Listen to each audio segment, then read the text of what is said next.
Got the jacket on. I don't want to show. No, you don't want to show your muscles either, huh? Yeah. So Lima Half Mile, one of your favorite racetracks, and the bikes are rolling onto the racetrack, and it's back to status quo. We have 1 round of practice here today, 2 rounds of qualifying. Mission Super Twins are out there at the moment on the track. It's the 3 bike of Briar Bauman. It looked so strong last night on the Harley-Davidson, Colby. He looked really good until, unfortunately, the bike didn't want to put all the power to the ground with a little bit of a clutch issue, but we'll see what it brings tonight. Different racetracks, what we're starting off with so far. They went to work last night, Scotty. Yeah, they dug up the racetrack again with Mother Nature watering the track on Thursday. They weren't able to prep the track like they normally do for Friday night. So it's been gone through. It's dug up. They put as much moisture in it. They put calcium chloride in it. It's sat overnight. It's supposed to be, and it looks like it's going to be very deep here tonight. Yeah, they've been hitting it with the spike drag since I've been here at about 10:30 a.m. They just keep going over and over with this thing, trying to get it the best they can for these guys. Last night was just such a different Lima Half Mile than any of these riders I've ever seen. I don't know if you've ever seen it like that.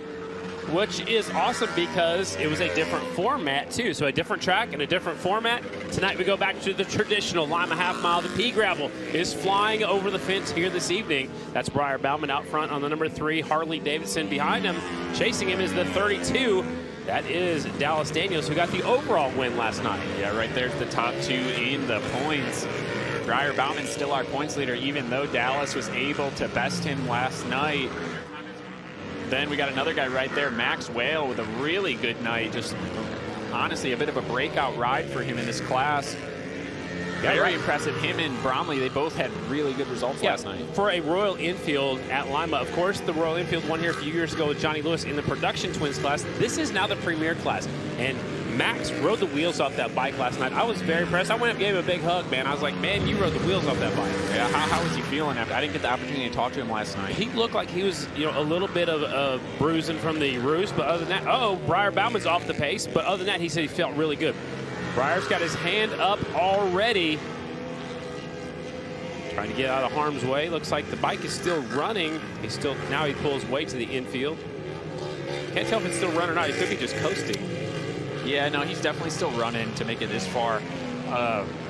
Weird. He's got good wheel bearings in that thing. Those are really good wheel bearings. So again, today only 1 round of practice, so he has to go back there, send that bike to. Something's wrong. And Davis Fisher having an issue also. They were having trouble with his bike getting hot last night, you found out. Yeah, right there you see it steaming. And look at that, Briar shaking the rear end like it's maybe like the swing arm is loose. Well, good thing is it's just free practice, so that no harm, no foul here for this thing. Get the bike shaked out. But the bad thing is this is the only practice session. There's 2 rounds of qualifying. They're up next. So it's good and bad. Dallas Daniels to the top spot on the 32, 26.504. We have 19 Mission Super Twins out here racing again tonight. Only the fastest 16 will guarantee themselves a start in the main event, possibly 1 provisional. Yeah, I'm not sure exactly what happened there, but that is a bit tougher today with the format being slightly different with only 1 round of practice. Typically they get 2, so they do get a little bit more extra time to get the bike sorted out in case of an incident. The bikes are, sorry, Colby, the bikes are stopping on the back straightaway doing a practice start because this is the only practice session. Yep, exactly. And it's good to see the 3 pulls off the track on his own power there. Davis Fisher bike had a little bit of steam, and it looked like Briar was like moving the back wheel around, like maybe checking the swing arm, maybe the axle nut was loose or the swing arm nut was loose. You know, they go through these bikes after last night. I'm speculating, but that's kind of looked like what he was trying to do. There it goes, hand the bikes to Michelle DeSalvo. There's Dave Zanotti. The Parts Plus Rick Ware Racing entry. There goes Shayna Texter Bauman.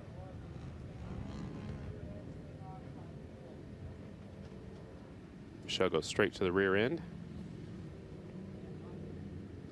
And the good news, too, is they have a backup bike. Probably not the one they want to ride. They want to ride that bike, so they'll try to get it fixed.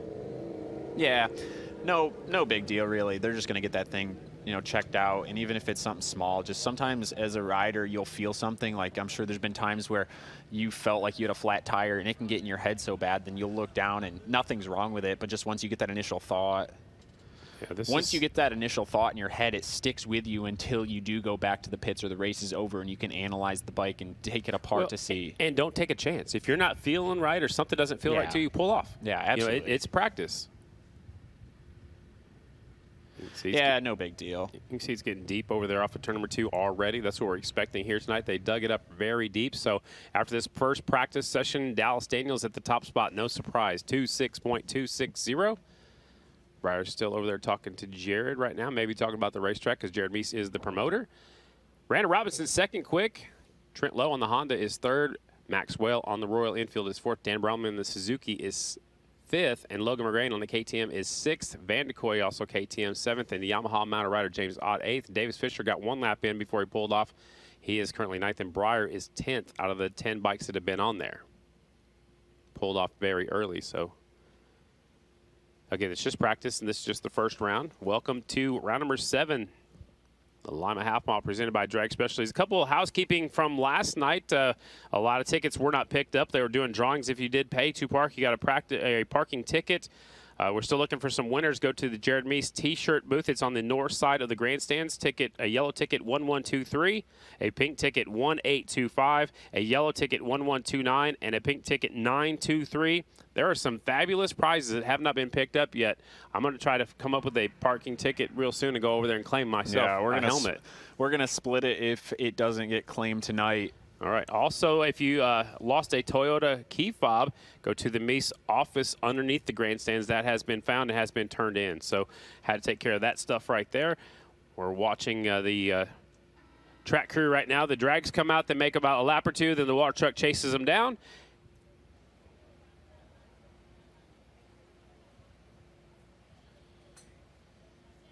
So we got a report from down there in the pit area that Breyer just said it felt like something was loose on the motorcycle. So that's the initial report. That's what we're hearing up here in the booth. Colby's eyeballing it right now. Michelle's making sure everything's in line. The guard dog's underneath the truck staying cool. That's the most I'm taking away from this.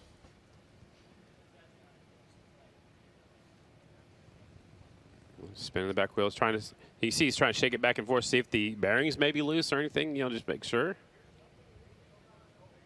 They'll figure it out. Yeah, a couple different points of connection there. Obviously, the wheel bearings being at the back end, and the swing arm pivot bolt, the bushings in the swing arm.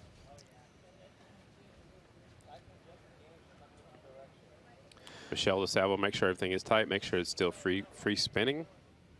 There goes the water truck. Scott Metzger behind the wheel. He's a third-generation water truck driver. Had a slight issue with the primary truck. Had to go to the backup water truck for a little bit last night. And got the main water truck back fired up, though, now. That's right. Yeah, it'll be interesting to see throughout the day today what happens with the racetrack. Is it going to brush off again like it did last night? I mean, it's very hot. It's another day. It's about 3 degrees cooler than it was yesterday. The sun's still beating down just as hard as yesterday. The wind's a little less today so far, but what will happen with the dirt? When we were outside filming the show open, there was some cloud coverage. It looks like the clouds have been cleared off as group number 2 rolls onto the racetrack, again coming out according to their point standings here in the Mission Super Twins. There's Justin Jones. What's his new nickname, Pork Chop? Well, no, it's not a new nickname. It's an old one. It's new to me. Pork Chop. Yeah, Pork Chop Jones. And that's self-proclaimed. Whoa, whoa, whoa. Hang on to it, Big J. He set that thing in there. We used to. He sent it. Back at our hometown, in there's a track called Medina, and the water truck, it's a fire truck, and it would lay down. So there's 2 tire marks, right? Here's a replay of Jones coming in here. We called it the Medina stripe, so I guess we can call this one the Lima stripe. He sets it in there, and it just hits the little bit of the slick spot, and he hits a bump too. It unsets the chassis. Man. Oh. He's just trying to hang on to it. He's getting up like he's up on top of the gas tank. Leave it to Pork Chop. Keep that one together. Yeah. Jason on the other side of the truck wants to be called Hambone when he grows up. Hambone. Hambone. Hambone Jones. Oh, he wants him to be called Hambone, not Pork Chop Jones. He's riding a bull right now, but man, he's sticking with it, sticking in the throttle up to 4th right now. Justin Jones really riding hard. Pork Chop. In the 26s. Billy Ross out there on the 29 jumps up to 2nd with a 26.685. So Jones and Ross are going for it. Oh, we got Ryder in the air fence over here. Ben Lau. There he is. Ben. The seat's off. And the handguard.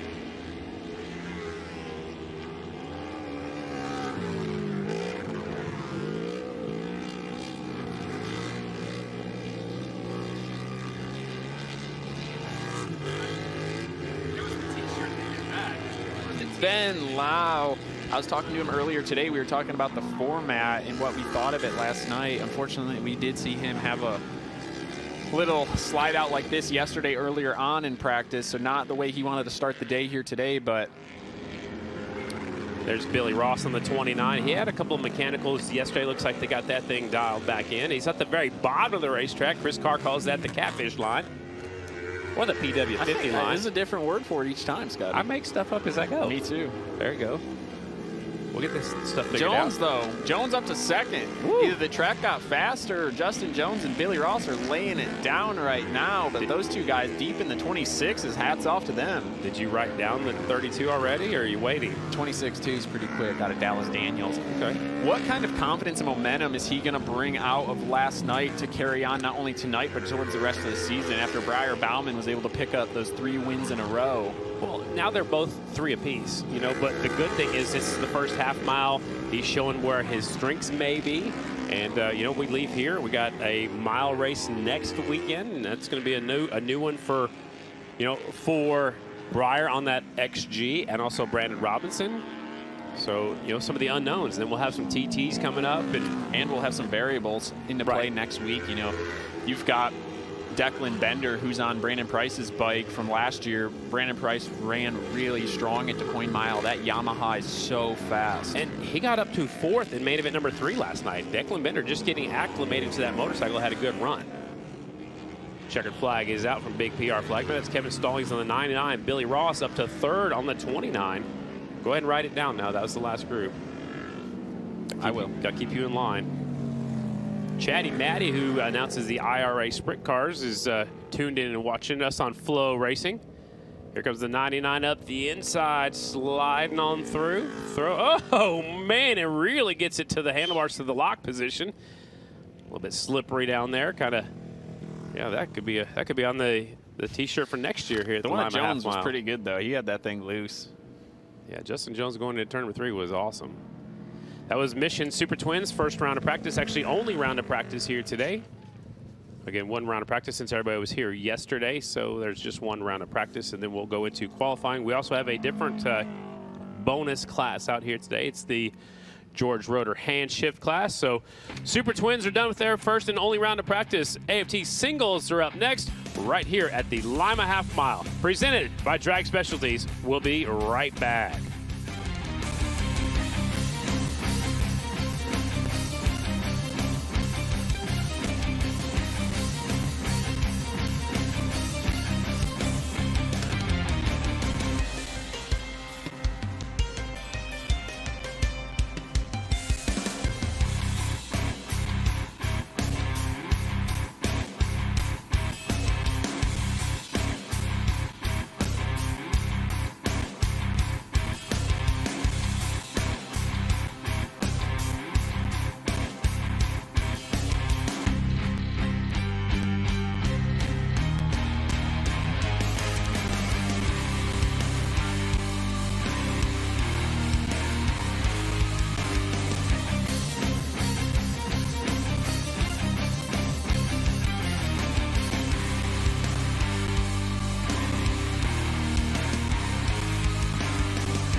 Motorcycles on the track already. It's your AFT singles presented by Kicker Class. They come out according to their point standings. This is practice. There's only one round, and it's the bomber out front, Tom Drain, leading the way to 59, who won here last night, won here last year, and he is flying.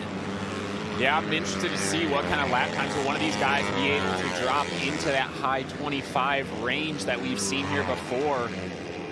Drain pulled up a 1, a 2, and a 1. Almost a perfect night. Yeah, and it all came down to that final one like math we thought it would be with the triple points, but it was really a battle between him and Bruner who could figure out the track the fastest and the best, and that was advantage to Tom Drain. Chase Setoff had a good night, though. A 3-3-3 for a third overall. Not bad. Not what he wanted. Yeah, I talked to him for a bit afterwards, and he wasn't a good mood still, but he just was a tick off all day, and he knew it. What can they do to change it for tonight? The track will be different. You can tell it's already different right now. Yeah, I just think it's going to be the track, and maybe he'll feel it a little bit more. I think he was probably riding as hard as he possibly could, doing the best job he could. It's just the track. Some days it suits a rider better, and it was Tom Drain track yesterday. He's really burying it in the corner. Do you even let off the throttle on these 450s? No, you wouldn't. No, you'll just, these new kids, they shift from 5th down to 4th as soon as they get into the corner here, but they keep the throttle on the whole time. You've seen him shift down there, coming in, just stays on it the whole way through as we get a little replay here of Setoff. Bike's going to start to get a little bit unsettled there. He gets completely sideways. Shock rebounds up. Man. Front wheel lifts off the air a little bit, actually going through there, but he just kept the gas pinned the whole way through because you can keep your back tire spinning. Right there, it looked like he almost had his foot all the way by the front axle, kind of like the motocrossers, to put maybe a little bit more weight on that front wheel to help steer it a little bit. Just a little bit of a balance thing sometimes. And on these cushion tracks, you almost don't know what to do with your foot. You don't really want to put it back on the peg yet, because if you do, you're going to get traction and start to go to the right potentially. So you almost just kind of put it out front, because like Corey Texter used to really stick that thing way out there. You probably remember that. Yeah, exactly. That was a very unique style.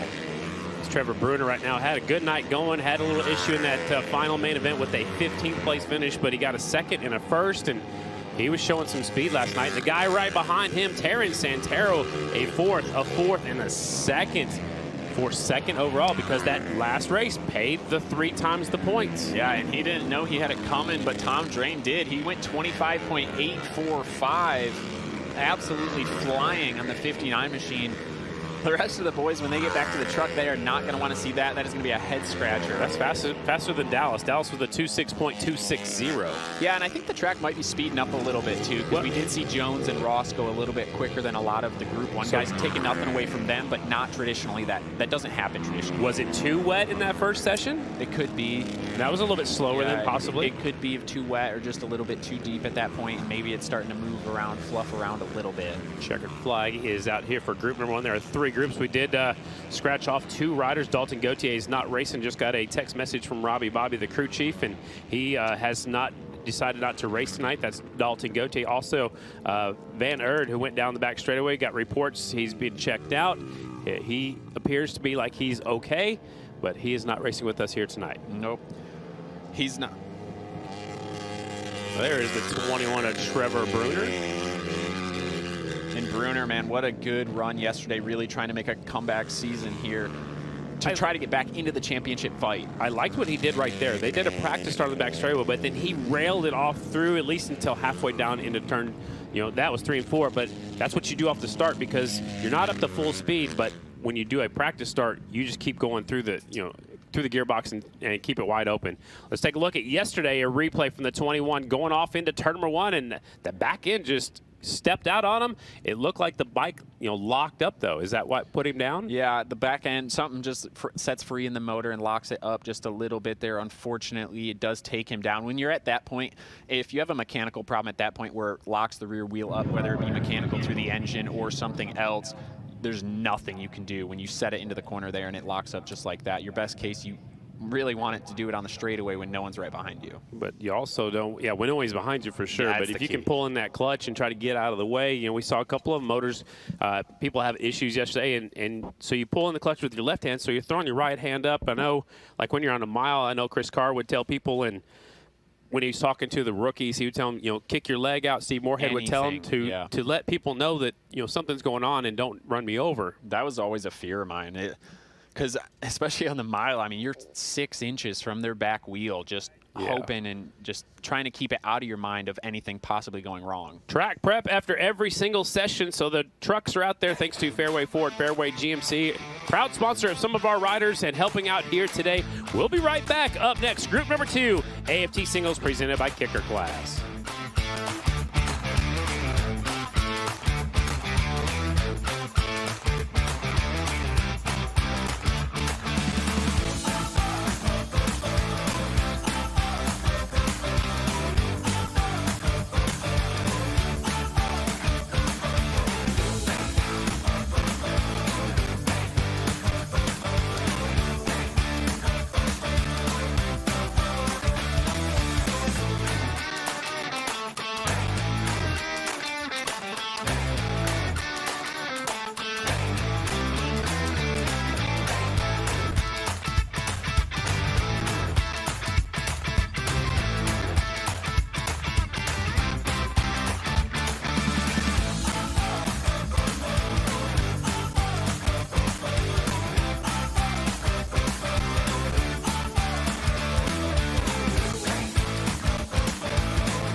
Welcome back to the Lima Half Mile, presented by Drag Specialties. Group number 2 on the racetrack here at our AFT Singles, presented by Kicker Class. And there is the California man, Chad Coase, out front the 49. The other side of the truck, I can't call him a kid anymore.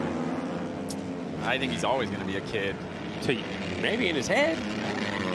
No, he's one of the veterans. He's one of the veterans in this class, and man, he always goes good here. He won here in the Production Twins class a couple years back, the 49. Chad Coase. Chasing him is Walker Porter on the 100. Man, what a ride he had last night. Hats off to him. I had a good feeling about how he would do growing up on a lot of clay tracks going into Lucas Oil. Really felt like that was going to be a good opener for him, but hats off, really impressed me last night here at Lima. A 7th overall, you know, not bad. Your first time out, you're at the hardest. Oh, Coase was really locked up sideways. But yeah, you know, the hardest track, I think, on the circuit. Walker has an 8th, a 9th, and an 8th last night. A solid performance. Oh, yeah, better than me. I had 18th in my first race. Yeah, and you look like a baby. I saw pictures of you, man. Did you even have a driver's license? No, I didn't actually. A permit. There you go. Watch how sideways he gets right here. That back end just tries stepping out. That's a picture That's right there. all the way right there. That's a T-shirt print right there. That was just lucky from spinning that thing around backwards. It had no more turn in it. That looked like Ricky Graham to me. Got that thing sideways. Yeah, he had that thing as sideways as it could get. Oh, he's man, sideways right back again. at it. Man. But look at that, number 49, Chad Coase up to 2nd place, 26.130. I noticed some crazy laps, too. I noticed you're using a pencil, so that way you don't have to. I write better with pencil. Whatever. Yeah. Uh-huh. I'm old school. Okay. Graphite kind of guy. Got to give Colby a hard time, you know, because. I like the way the track's shaping up, Scotty. You want to go hop out there or what? Yeah, I get a couple. You want to ride the hand shift bikes? You're coming up in just a moment. You want to ride one of those? Give me a blank check. Now I'm excited to watch those later on today, but Chad Coase doing a heck of a job, honestly. With, I mean, he's been so sideways, and even his last lap there was a 26.7, which would put him in 9th. So typically, you would throw it sideways to slow you down, but he's getting sideways like right in the middle of the corners. It's just the way the bike's set up right now and his line choice. He's just on the gas. He's spinning so much. That was awesome. Oh, he's opening up a lap here, trying to go up high. So white flag this time by. He kind of cruised in there on the previous lap, really got on the gas hard. He's going to run a whole lap here and try to put something together with this high line. He gives up on it there. Yeah, that's all right. It was awesome down there in 1 and 2. I know the people in the pits were getting a cup full of the Lima pea gravel. There goes Walker Porter on the bottom of the racetrack on the 100 to the checkered flag. Walker's up there in the 4th spot here in this practice session. A good run for him. Tom Drain, if you want to write it down, there's one more group. I already did. All right. Graphites to paper. Yeah, the track is very different than last night. Look at that. Chad Coase said, I don't need a practice start. He just kept on going. If Chad would have done, if he did what we saw him do earlier, where he was that sideways last night, he'd have been around backwards. Yeah, for sure. For sure. Because there was no dirt to hold in there. Yeah. They've dug it up very deep last night. Again, they weren't able to do that on Thursday night. Yeah. Me and you and Brad Jones and Jason and Brian all went and dug the track up last night. We signed off. Yeah. That's why you got blisters. Yeah, that's why I got a blister. Well, if you need, where your right-hand gloves at? You lost them all? Yeah, see, you're getting in trouble now. She would laugh if she heard that right now. She getting ready to get a text message. Oh, there. Oh, that's your mom. Yeah, that is my mom, actually. Oh, man. We're having fun my mom at asked Lima. if it's hot here, and it is hot, Mom. It's 87 degrees out, 3 degrees cooler than it was yesterday. What's the humidity? Hot. High. Thick? Yeah. All right. What about the UV rays? I mean, I know it was like 1% when we were in our meeting earlier, but now it's 100% UV just melting you right now? Yeah. That's why you have a jacket on? Exactly. Okay. Speaking of hot, we got some hot action out in Idaho right now. Check this out. Oh, there's a motorcycle on the left side. He's facing the wrong way. A motorcycle or a billy goat? We got some hill climb action going on. This guy not aimed in the right direction, though. This is from Lloyd's Performance Nitro Nationals in Soda Springs, Idaho. It's a hill climb. Looks like a solemn ski course, but you're actually going up and not coming back down. Any chance you could make it up that, Scotty? Any? On foot? I don't even know if you could do that. You know what? I don't think I would even try it. You know, my dad was a hill climber. He's way up there. I see him now. My uncle was wide open, and he was a good hill climber. My dad and my grandpa, of course, did hill climbs too. I never have tried one. Oh, I'm awful. You're awful at hill climbing? Yeah, terrible. There's this place back in Illinois we go to, and I can't make it up a hill to save my life. Yeah, I was going to say, Illinois is pretty flat. You know who one of the better hill climbers I ever rode with was NBA Pacers legend Rick Smith, 7'4". He could make it up that hill. I almost guarantee it. Yeah, he could do it probably one try. I would crash going up hills in the Phoenix riding, and he would just come and pick my bike up and set it back on the trail. While he was still on his bike. Yeah, pretty much. Here we go. There goes one of them up the hill, grabbing a gear. You got to go through the two markers. Oh, the front end came up. Grab it. Here we go. It looks like he's getting to the part where the last guy lost There's some landslide coming down towards him. Well, that's another obstacle. Oh, here he comes back towards us. All right. Nope. Oh, he's making it look easy. Man, and then cross the finish line right there. Of course, we don't have any audio right now, but you get up as fast as you can. It's a timed race. There's the announcer. Right behind the animal. Wow, we're racing out here. We are racing out there. He made it look easy, and the other guy's just sitting there still trying to get down the hill. He's like, what the heck, man? I think sometimes that's the hardest part is getting back down. Flipping through the stack of entries. I think that's the part I really wouldn't want to deal with is trying to get the bike up and back down after I just crashed. I mean, look at him. He's still going for it. He's still trying to come down, yeah. Sometimes that's the hardest part. Maybe just leave it up there. Just get a new one. There's a collection of just bones up there.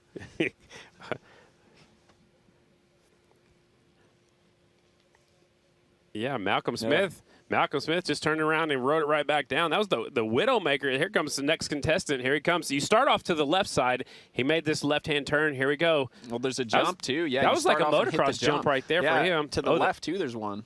A little bit of a stair step right there. There's actually a hill climb motorcycle out front here today for the Devil's Staircase. That's coming up a little bit later on this year. Grabbing another gear. Oh, at some point, sometimes you might have to downshift a little bit. There you go, up and over. The downshifts when you get in trouble, though. You start to bog out just a little bit. Yeah, look at all that roost flying, just like we have out here.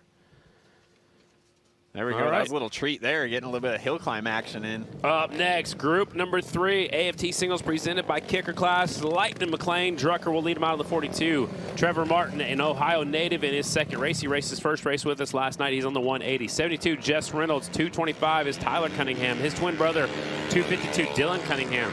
Kill switch, Jacob Bandicoot in the 43. Caleb Martin, another Ohio rider, 101. Colby Giamari on the 137. And Ryder Reese, New York's finest rookie, the 244 out here on the racetrack. This is Group 3. Trevor Martin, I really had high expectations for him yesterday. Ran into some bike issues early on and qualifying popped one of them, so he's on his backup bike now. But I bet he took a lot away from it. I mean, unfortunately, yesterday with the circumstance of the Triple Crown, they only took 16 to the show. And you didn't have a chance to race your way in. You had to rely on qualifying, and that's something that he had never had to do before. Exactly. And it's just not enough track time. He didn't get the experience under the lights, so today's going to be more of a traditional day. He's going to be able to get a race, a heat race, potentially an LCQ if he doesn't make it out of that, and hopefully a main event. Well, he's hoping for a heat race, a challenge race, and a main event. Yeah, that's the kind of perfect day. Well, then today, after watching the rookie Cage Tadman, right? Today is actually the Big Mike Turner Memorial Challenge Race to honor Big Mike Turner.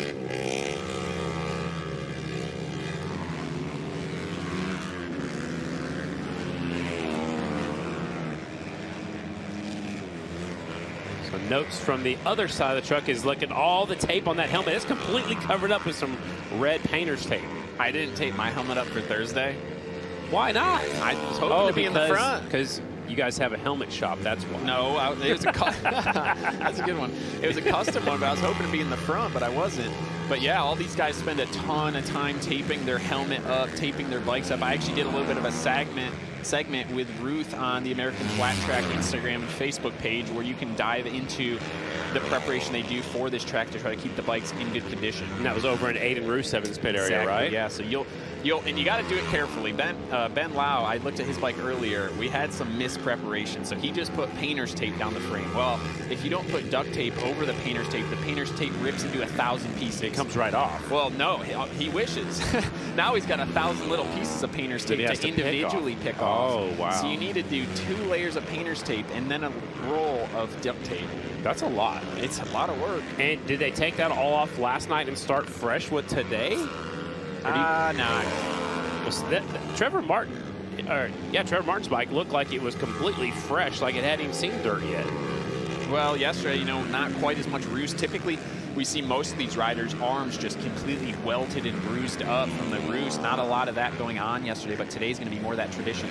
And speaking of riders, that's Ryder Reese right there, the 244. When he was an amateur, he was 44B, coming from the state of New York, and he is ripping right now. The 244 is up to 10th in his second ever AFT race. Again, this is just practice. Got some Roof Systems logo on that chest of his leathers. I was just actually racing his little brothers in the pits on his bicycle. And you were on your Super 73? Yeah, he saw me and just took off. Checkered flag is out. Too. Did you write it down? 25.845. Tom Drain setting the pace. Faster. Again, the Estenson Yamaha's 1-1. Faster than his teammate. That's the same lap time his little brother put down on Thursday, Sam Drain. Really? That was group number 3 of the AFT Singles presented by Kicker Class. Again, only 1 round of practice.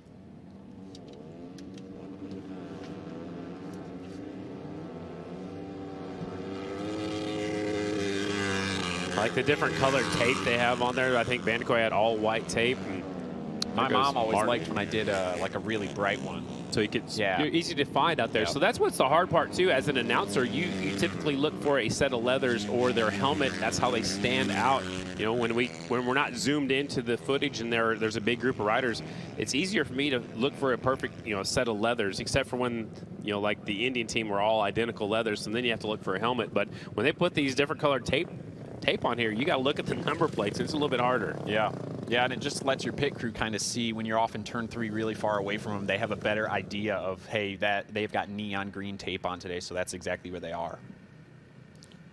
All right, we are going to take a quick break. When we come back, hand shift shootout. The George Roeder hand shift shootout is coming up next. It's about a 4-round race. This is round number 1. Next one will be out there at Wasion on July 18th when we are in Lucas Oil Speedway. So the hand shift motorcycles coming up next. We'll take a quick break. When we come back, more practice here in Lima.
Welcome back to the Lima Half Mile presented by Drag Specialties. Here's a treat for you right now. It's the George Roeder's hand shift shootout. No brakes, no suspension, and some people say no brains, Colby. Well, that's better than me because I would not be going out there and taking part in this. So we just had a good look at them. There's some springs by the back end, but that is just for your seat. That's it. There is no suspension, very little suspension on the front end. So this is a very rough, physically demanding track. And one of my favorite motorcycles, that 21 right there, it's Tim Reardon from Pickerington, Ohio. He is on an Indian. I know that a lot of them are, it's showing all Harley Davidsons. Oh, Tim's off the pace already on my number 21 for my favorite bike. Oh, the red flag's out. Uh-oh, did we lose one already just getting up to speed? Maybe two. Oh, yeah, red flag is out already. They're gonna try to, and there's no brakes, so they gotta try to slow them down. Yeah, so I can't see, I can't stop. Try to sign language. There's Darryl. You think they know they don't have any brakes? What's that? There you go. There's a beautiful, that's a Harley Davidson right here again. You can see a little bit of springs back there behind the front number plate. Foot clutch hand shift motorcycle. These were built like in the 30s, I believe. He's rocking it back and forth, and you see there's no clutch lever with your left hand. It's a, oh, they're stopping on the front straightaway. Okay, I was told they're going, yeah, but it's practice. Maybe they're just giving a little practice start right here. They got their hands up. How do you do it? It wasn't me. Imagine the practice start with the foot clutch. There's a couple more bikes. I don't know. Okay, I guess they're going to go with what we got. They're just going to show them the lights right now. Daryl Jakubowski's waving. They are, because they were just supposed to be showing them the lights, but now they're going. Big time. Yeah, I mean,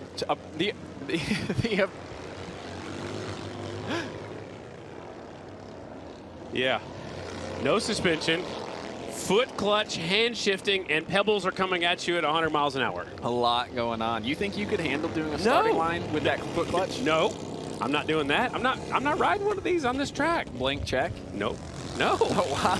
I don't have no desire to do this right now. These guys are tougher than me. They are tough. This is some old school. I mean, this is back in the day, old school dirt track right here. Yeah, this is how we flat thought track we saw started. some old school dirt track yesterday with George Roeder out there on the This Sportster. is before that. This is like George Sr. would ride these bikes. That thing's got no more twist to it. Yeah, he's got it wide open. You see, he's bouncing. That's the springs on the seat. That's Tim Reardon on the 21. Daryl Jakubowski's on the 5. John Miley on the 50. Brian Golden, the 48. Adam Holmes on the 51. Brandon Snyder on the 80. Matt Young's the 74. Seth and Levi Bendel, the Bendel brothers, the 500 and the 3. So that hump on the back straightaway where you'll see it coming off of turn 2 here, all the trucks cross over right there. That hump, it must make these Springer seats bounce the entire way down the back straightaway. So they'll hit that hump right here. Oh yeah, and those seats are just springing them the whole way. They got this entire racetrack to go out there and play, and they're all right here. They want to get It's want as much practice. racing as possible, Scotty. So we got the 2 brothers out there. They're twins, identical twins, I believe, Seth and Levi Bendel, the Bendel brothers. A van with the plan, motorcycles, there's a bunch to it, but they're out there and they're ripping right now. Seth Bendel, the fastest on the racetrack, the 500 up the high side of the racetrack. He's chasing brother Levi. Levi's on the 3, Seth is on the 500. There goes the 80 to the high side, Brandon Snyder. Snyder goes up there and touches the fence. That's the eyes right there in the double zeros. It's like the moon drop eyes. That's before your time, huh, Colby? That is before my time. Yeah, I had some stickers with those eyes with the little right there. There's moon something or other. Moon, I can't even remember what it was. We had the full moon hubcaps on the race van. I'm in awe of just going out here, these guys battling out on this track. Not the track that I'd want to be on, the Lima Half Mile. Give me like Knoxville or something smoother, Springfield Mile. A groove track. And they will be coming to the Springfield Mile. They're going, it's a 4-race series. They're here, they're at Wausau on July 18th. They're going to be in Davenport, Iowa just before we get to Springfield. And these guys, if everything goes well here today, they'll be racing the Springfield Mile with these motorcycles. And you couldn't pay me enough for that either. Colby, we're going to sign you up. No, I blank checked. Yeah, that's what I said, and that's what I'm sticking with. We need a number 36 out there. 30-second lap times. 4 seconds off the pace of our professional riders with no brakes. And no suspension. No suspension. Just grab a handful. And the flagmen need to remember that there's no brakes, so stay out of the way. I think Big P forgot about that for a second because he's like, where are you going? Yeah. And sir, I can't stop. Holmes like, there's no brakes. You got to drag your feet. Officer, I cannot stop yet. There's the checkered flag out there. We're writing this one down, 500 quick time. That is Seth Bendel, 30.973. So they actually started flat track on the board, on board tracks, you know, on wood. Those are a little bit older bikes than these. Then these bikes came along, then they go onto the dirt. Again, no brakes, no suspension. Foot clutch, hand shift motorcycles. Most of them are Harley Davidsons. I know there's a couple of Indians out there as well. Yeah, everybody stay clear. They're coming in hot. He's reaching up there, downshifting. The shifter is typically on the left side of the gas tank. They hand shift the bikes right there. They are going to have a a vintage motorcycle show in the infield of the Springfield Mile this year. Can you drive a standard clutch, Scotty? Yeah, absolutely. Okay, can checking. you? Yeah, I can do it. All right. Yeah, this guy, whoever this cameraman right here is crazy. I don't know if they told Will these guys don't have brakes. Good thing Will's fast. 80, see, he's taking the right approach. Just nice and Oh, easy. no, Walk it on in there. He stalled it. Yep. All right, let's go get some more hill climb action. I did get a message. So Cody Kopp's grandpa, which is Joe Kopp's dad, was the first person ever to go over the Widowmaker hill climb unassisted, which unassisted means no chains and all that good stuff. And he thinks it was back in 1971. The Widowmaker, I've been there. I went there as a kid, and I couldn't climb to the top of that one. That's in Utah. My dad tried that one on a Yamaha 465, and he made it about that far. Yeah, there's no way I could do that. And like we talked about earlier with Malcolm Smith going up it and then back down, the On Any Sunday movie, just such a classic all in all. Yeah, they had hill climb and enduro stuff. It was way before its time, that's for sure. I believe probably the first ever, what'd you call it, like an onboard camera? Like it was supposed to be like a GoPro, but that thing made his helmet like as wide as his shoulders. Yeah, might as well had Will on the back of the motorcycle. Holding the camera behind him. Right next to his head. I like it. Kind of look like an astronaut. Right on. Now we got two of them up there trying to get down. And they just keep going. What I find, it's crazy. They just keep going. He's like kind of in the racing line, so I try to get him out of the way. But yeah, Malcolm Smith, he would just turn around and ride it right back down. He could do anything. I could probably go down that, not up. But I'd still be scared going down. Well, down, you got this little drop off right here. I don't know if I'd want to go over that. I'd try to go a different way.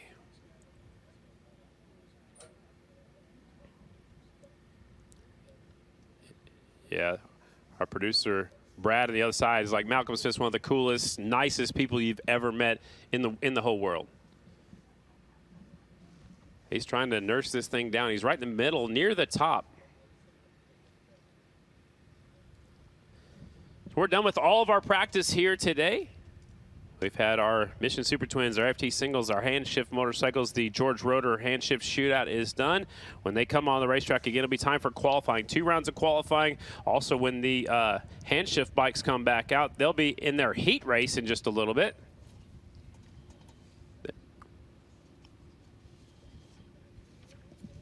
All right. We got a little bonus coverage. We've got Max Whale over here on the left side. He's from Australia. You can see the Australian flags on the legs of his leathers.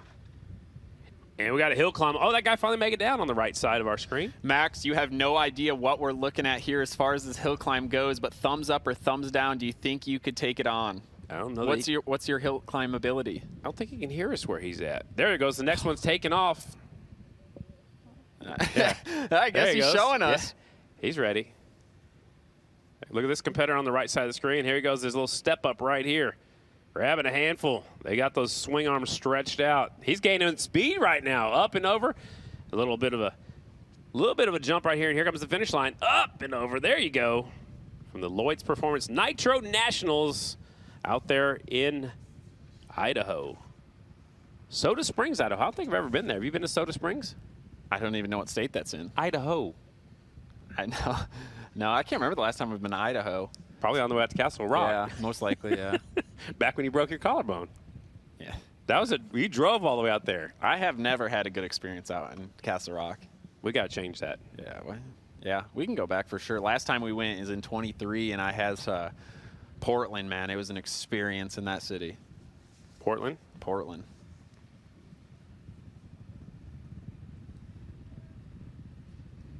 Up next, we got our qualifying about to begin. It's not as important as it was yesterday because you'll get into a heat race, and then you got to race your way into the final. But yesterday, qualifying was so, oh, man, he about looped over backwards right there. Do you go for speed up this, Scotty, or you just really try to make sure you get to the top? I'm going for speed. You have to go for speed. If you want to win, you got to go for speed, so you got to get up there because guys have already made it over. So he made it all the way to the top and crashed right at the lip. That's all right, as long as you make it past the finish line. All right, first round of qualifying. Mission AFT Super Twins on the racetrack. There's Briar Bauman. Hopefully he's got whatever issues he had fixed on his Harley-Davidson, the Rick Ware Racing entry. Twisting the throttle, had a good night going last night, still ended up second overall with a 2-1-3 finish. Briar Bauman, the 3 bike. There's 32, Dallas Daniels, last night's winner. He won when we were here last year as well. So he's a 2-time Lima half-mile winner. Dallas Daniels. I'd be interested to know if Briar Bauman's back out there on the motorcycle that he rode in free practice, or if this is his backup motorcycle, and if they did end up finding anything with that motorcycle, or if it was just kind of one of those feelings as a rider you might get. But Dallas Daniels going to the low line immediately here in this session. Let's see what he's able to pull off. Burping the throttle, just like he was doing in qualifying yesterday. We just heard it right there. Rah, rah, rah. 26.157, already a little bit faster than he was in the free practice, but Briar Bauman's right there with that 26.3. Impressive. Yamaha, Harley Davidson, KTM, 1, 2, and 3 right now. Got Bromley up there in the Suzuki, currently 5th. There goes Van de Kooi up to 3rd on the KTM number 20. Brandon Robinson sets it off into turn 1 there, electing to go up towards the higher end of the track here. Above, there used to be a crown there. They flattened it all off to where it's one consistent grade from top to bottom, so you can go all the way up the racetrack. Robinson, thought we had an onboard camera right there. Somebody's breathing hard, but man, they're just, it's the heart, you know, it's pumping a lot. Out there, it's a hard track. It's a very hard track. It's the hardest track, and that's one thing that's going to come into play later on tonight. Is I talked to a handful of these riders, and they all said that they're sore in a way. You might think, hey, sore from getting hit by pebbles all night. No, these guys are actually fatigued because they did a lot of laps yesterday, but it was also 90 degrees out, and it's hard. This is a very hard racetrack because you're pushing and pulling with your arms so hard. Yeah, it's a, you know, what, 3 degrees cooler, so that you probably can't even tell the difference. But Davis Fisher, who didn't finish practice, looks pretty strong today on the 67. I picked up last night. We had an issue with Davis Fisher, so we didn't really see the results that we're expecting out of the 67 machine. He just elected back out of it. Now he wants to get some free track for this next lap. I thought he had another mechanical going, but no, you think he's spacing himself out? So I spoke with Davis, and he got 6th in that final main event last night, but the first 2 were in the teens. He didn't have good results in those. What happened was this KTM motorcycle had a sensor in it, and it was overheating. The engine was getting, the coolant was getting up to 265 degrees. It should never be that hot. It should be closer to 220 range. Well, it goes into a safety mode, a limp mode, so the bike will only take itself to 80% of the power that it traditionally has. They didn't know this. It took a while to figure it out, so unfortunately in those first 2 main events, the bike was just overheating. That's all Davis could do, was just ride it as hard as it would go, but it just wouldn't go. And younger brother Blythe found a secret fix, or did they try that, or I don't know what we went with, but right, let's just hope he can get it going today, because Davis Fisher is definitely a dark horse that I've got here for Lima. Well, I actually had him doing better last night. I kind of, on my podcast, kind of had him pick to win at least one of the main events last night. Yeah, I just think, unfortunately, it was a little bit out of his hands there. The 3rd main event, he had to come from the 3rd row and got up to 6th, which was still a really good run. And I heard he was doing some pretty spectacular things up by the air fence. You see that? It's shooting out fire out of the tailpipe right now. It could be running hot again. You see that? Yeah, I saw a couple. And it looked like it was really rigid, too. Maybe that's why they have it set up, to try to skim the bumps.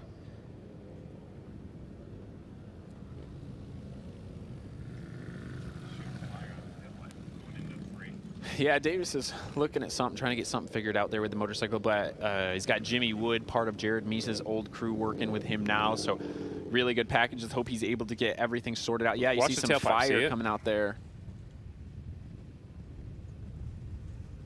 A little bit of backfire, and Davis hears it. Going to take it back to the pits, get the whole Rackley Racing crew diagnosing that, trying to get him ready to go out for this next session later on. But that is qualifying 1, and Dallas Daniels with a 26.1. Briar Bauman in 2nd with a 26.2. Brandon Robinson only 0.003 of a second off of Briar Bauman there for 3rd place. So these top 3 riders are all within just under a 1/10 of a second. And Briar, throughout the last couple of rounds, got faster as the night goes on, but right now he's sitting 2nd quick through qualifying. Here's a look at it. Dallas Daniels, 26.157. Briar's a close 2nd, 26.220. Brandon Robinson, 26.223. So they're all very, very close. Van de Kooi, Bromley on the Suzuki, Maxwell, the Royal Enfield, Logan McGrain up there on the KTM, Davis Fisher, James Ott. So 9 bikes that went out. Looks like Trent Lowe didn't make it out in that session. He was supposed to be going out there in the 8th position, but he didn't make it out in time. We'll see if they can slide him into that next group. 19 riders in the Mission Super Twins class. Only the fastest 16 will make the main event unless somebody has a provisional that they can use. and choose to use it. Yeah, there's a look down at the Briar Bauman tent. He's definitely got maybe a little bit of extra motivation last night, leading a lot of that main event, and then unfortunately not being able to finish out the job. Yeah, he told me on his pit walk that he's ridden more non-national races, in our 6-week break that we had than he ever has in his entire professional career. Is that good? Is that showing, or is that something that he was trying to do just to stay on a motorcycle since we had that time off since the last round out in Chico? I think both, yeah. I think just the more time you can spend on your motorcycle, obviously we've always heard that throughout our entire lives, is you want to ride it as much as you can. And it works out, too, because it's his brother-in-law's series. So it's a win-win. And just, he was even able to ride this bike at the Harpster Half Mile, which is a cushion half mile, similar to this. Different shape of track, but still good experience. Yeah, like, just like, to talk about this like a NASCAR, you compare Kyle Larson, I think when Kyle Busch was going back and running the Xfinity or running the Truck Series, he was doing better in the Cup Series. Now you got Kyle Larson going off racing sprint cars and late models and midgets. It keeps you fresh. It keeps you going, and it shows on Sunday. Well, this, in our sport, it shows on right here on Saturday night. He looked good last night, too. So I think it's helping Briar. I agree. Yeah, just the more time you could spend on it. In other cases, like my favorite driver, Max Verstappen, always, if he's not in that Formula One car, he's doing any kind of endurance race he can. So just the time behind, whether it be the steering wheel for those guys or handlebars for these riders, just riding as much as you can. There was a trend for a while, like Brian Smith. He didn't ride anything but the American Flat Track race. That was what he wanted to do, and so that was like a trendsetter. He's won a championship. He's running good, so people think, oh, that's what you need to do. I was the opposite. When I was racing, I tried to race as many races as I could, wherever we could, if we could go there and get back to work. Well, that's a perfect case. Dallas Daniels, the Essence and Racing rider, is not doing any outlaw races, where Tom Drain will be going and doing some outlaw races. And there's Cody Kopp. But just to finish that thought off, Briar's doing all of these Corey Texter races. Dallas Daniels is not doing any of them. So 2 different scenarios, but obviously both working out for each rider. It's just preference. And sometimes the teams have a lot of say in, hey, we don't want you to race. We want you to focus on these and be safe. Well, I think, too, Briar on that Harley-Davidson XG that he's never ridden before. I think more seat time on that particular bike definitely will help, too. Of course, you have to remember, you got to race at all the AFT races. So, depends on how many backup bikes you have and what all that looks like, too. So there's a lot of factors going into those decisions. A ton of factors here. Let's see if the 91 gets through 3 and 4 a little bit smoother first time out. Nope. Not quite. Didn't almost toss it away, but he does get a little seat bounce going into the corner there. But it's going to be Justin Jones. Excited to see. He was in 3rd. How do you like the gold wheels on that big KTM? Yeah, I like it. I don't mind the gold wheels. Just something a little bit different on this bike. I like purple wheels the best. The Yamaha had some cool purple wheels in the past 2 years, and I'm a big fan of that. The gold wheels always reminds me of Mike Hacker, the old hack man with the Super Trap leathers. Oh, yeah, that's a very cool bike. Yep. Blue and white and the gold wheels. Mm-hmm. Speaking about swing arm pivot bolts, Hacker had that ordeal going on. I believe that was at Hagerstown. Yeah, you're right. Yeah, that was gnarly. That was a big one. Yep. 91, Justin Jones from Holly, New York, out there on the First Impressions KTM. It's cool to see First Impressions dabbling and trying the Super Twins class this season. Yeah, Eric Hoyt investing in the sport a little bit more, helping out a guy, Justin Jones, that he spent a lot of time with, whether it be in the singles class or just in life in general. I know Justin's done some work and lived down there in that area for a while with him, but how about that guy, the number 70, Scotty? Man, 70 comes out of nowhere in that last race last night and ends up with a 4th on his first time ever on this motorcycle that Brandon Price was riding earlier in the year, the last year and this year, and now has stepped away for a little bit. Declan Bender takes the opportunity, finishes up 4th in that last race last night. That was a nice ride. The big difference right now that I'm seeing between free practice and qualifying is in free practice, the gap between Dallas Daniels and the rest of the crew was a lot more. It's about 0.4 of a second back to 2nd place.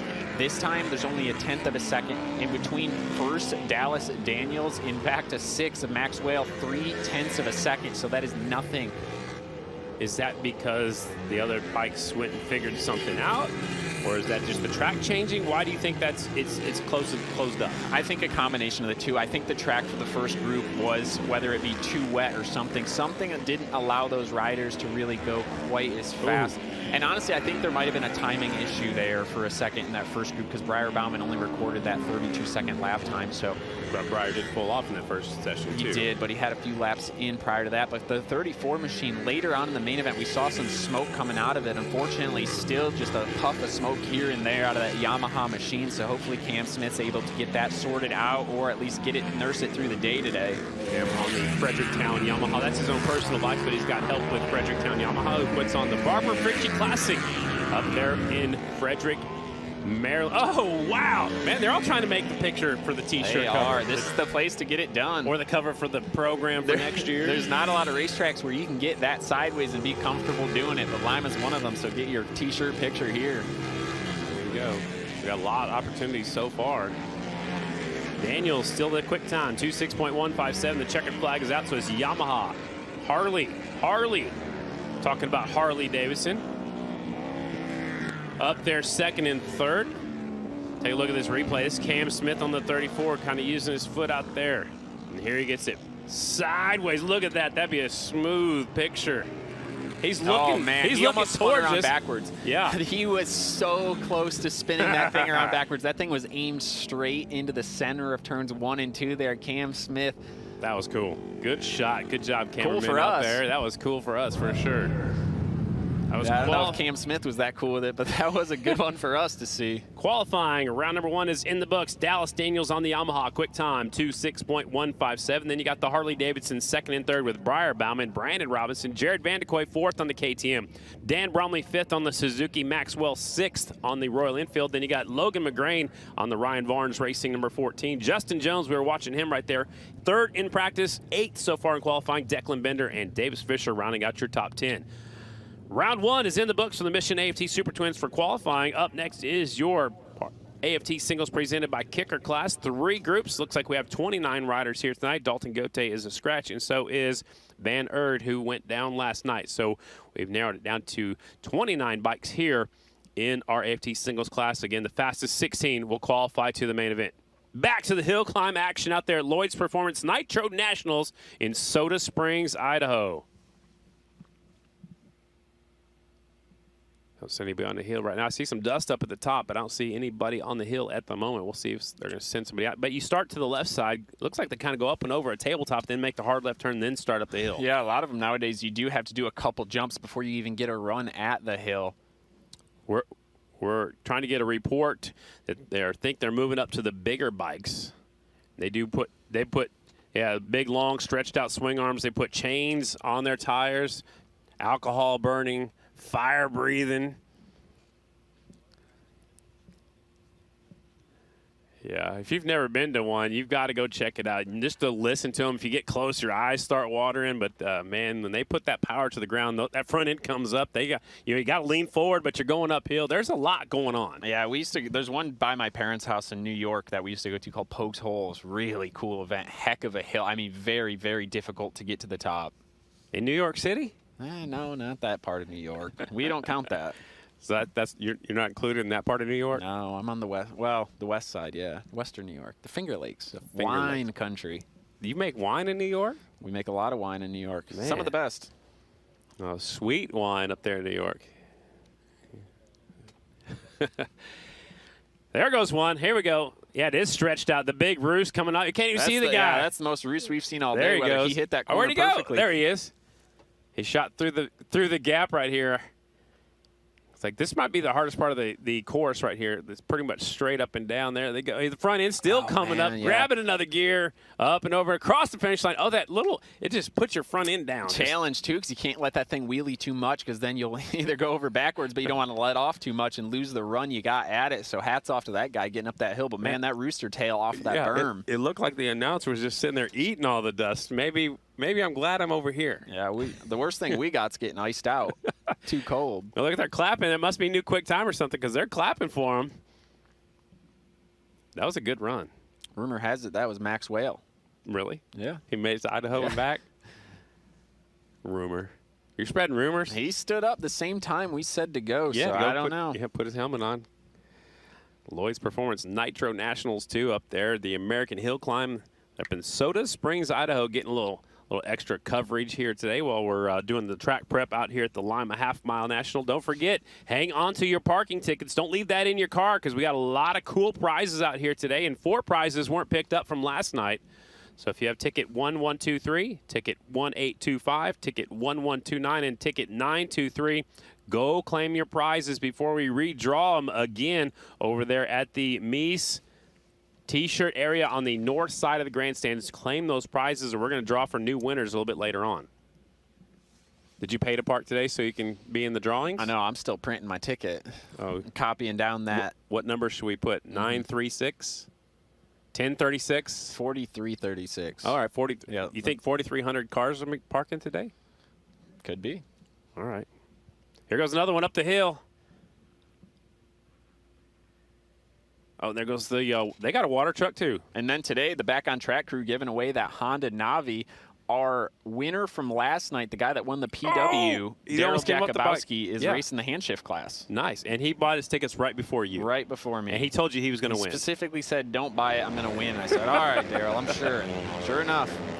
On the track back here in Lima, Ohio, it's AFT Singles presented by Kicker Class. There is the 59 last night's winner, Tom Drain from Forbes, Australia. This is qualifying. This will help set the field. 2 rounds of qualifying. We're looking for the fastest lap from qualifying round 1 or qualifying round number 2. Transponders on the motorcycles in the exact same position. The clock starts when they go across the start-finish line, and every lap is recorded. You can watch that on the app just like you have on your phone or on your tablet.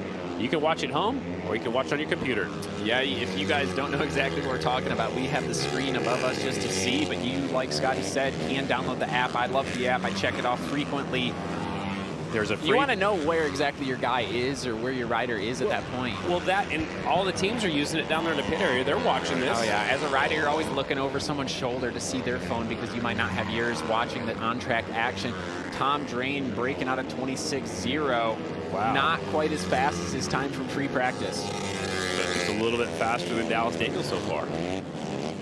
That's impressive because they can leave him wide open. Yeah, we're going to have to see whether Chase Sadoff and the rest of the crew can close that gap to Tom Drain. They were a bit off in the first free practice.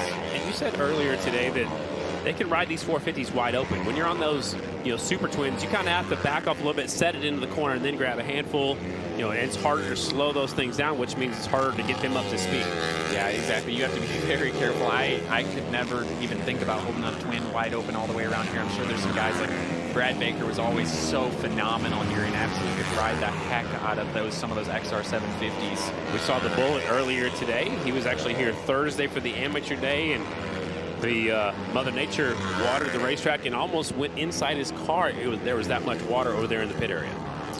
Yeah, luckily they didn't have to deal with any of that yesterday. We were able to dig the track up really deep and get some of that calcium into the racetrack and let the moisture soak in. And so far today, we're seeing a better, faster racetrack. How about Roos Evans up to 5th right now, the 26, who's got some help this year from the last couple of races from the wizard, Jeffrey Carver. Jeffrey Carver helping out, putting in the work, trying to put his knowledge that he's learned throughout all the years, some of the suspension setups and the bike setup tips, trying to get Roos Evans, the best ability he can, because he did so well at Sonoy, and trying to get him back to that shape.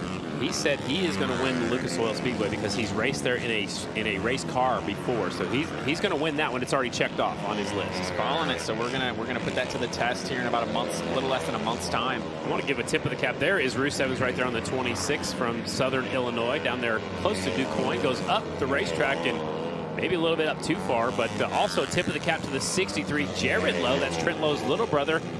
And Roos Evans has pulled off just like we started talking about. Last night, Jared Lowe, I found out that coming into that third main event, they didn't have time. He had a clutch issue. He had to have it neutral, hold it wide open, and just kick the thing into gear at the last second. Really? It took off and went. Wow. But not optimal. Hard to do that. There's Evan Renshaw. Looks like he just grabbed the handful throttle after they take the checkered flag. Yeah, Renshaw a little bit off the pace right now. He had a really good run. He ended up in that front battle with Santero there. Well, it seemed like he was like doing what Briar Bauman does. Start off slow, just get faster and faster. I think when you get to this level, it's hard to do that. I don't know how Briar is doing it. I don't recommend anybody else doing that either. I mean, you got to start the box fast and you just get faster as the night goes on. Yes, but you have to start out faster than he's doing right now. Yeah. And I think yesterday, just the format, him qualifying back there was tough, but he immediately did what he had to do, getting into that second row starting spot. Qualifying round number 1. Group 1 has pulled off the racetrack here in our AFT singles class. If you've never been to Lima, we do have to do track maintenance after every time the bikes go out here to make it where the track is fair for each competitor. Here are the top 10 bikes that have been out so far. Tom Drain at the top spot, 26.028. Chase Sadoff, look at this, 3 Hondas. Sadoff, Bruner, Santero, all on 3 different teams right there, are 2nd, 3rd, and 4th. Aiden Rusev is on his Yamaha is 5th. Jared Lowe is 6th. Paige Tadman, the rookie, up there, 7th. Braden Fanders, 8th. Hunter Bauer from up in Canada is 9th. And Evan Renshaw, that's too tall, right there in that 10th spot run, that number 65. Yeah, I just saw Tadman coming off the track late there, too. Might have had some sort of a bike issue or pulled off early, unfortunately, but he's off the track and back to the pits now to get to work on that thing. Also like to point out there's going to be a rider Q&A session going on at 5:25 today. Twins will go up first. Van de Kooi, Bender, and Logan McGrain. And then the singles, Cage Tadman, Walker Porter, and I believe that's Jared Lowe will be in that rider Q&A session during our first break in the action. That is after all the qualifying is done before we get into opening ceremonies, which are at 6:30 here today. Right here, trying to get debriefed between Chase Sadoff and Brian Bigelow, trying to figure out what they need to do to knock off about 0.3 of a second to get a little bit closer to last night's winner, Tom Drain. Man, the only person we've been able to see beat him so far is the 21 of Trevor Bruner. What is the rest of the field going to have to do? Exactly. We'll have to wait and see. So Racing Unlimited sending a message saying, loving the hill climb action, a good way to cross and promote, their fans to our fans and vice versa. They're loving it. So big shout out to Racing Unlimited, loving what we're doing, bringing you a little extra race coverage here today. It's pretty neat. Going back to the hill climb, we'll give you a little more of it. Here comes Lloyd's Performance Nitro Nationals from Soda Springs, Idaho. Oh, little kid on the left side of the screen there is doing a little bit of personal hill climb. Here he goes, getting a run at it. Where are you bottom left. Oh, the bottom Blue left. hat. Okay. He's almost to the top. Almost to the top of that little hill. That's a big hill for him. It's all about perspective, Scotty. Well, yeah, that is a big hill.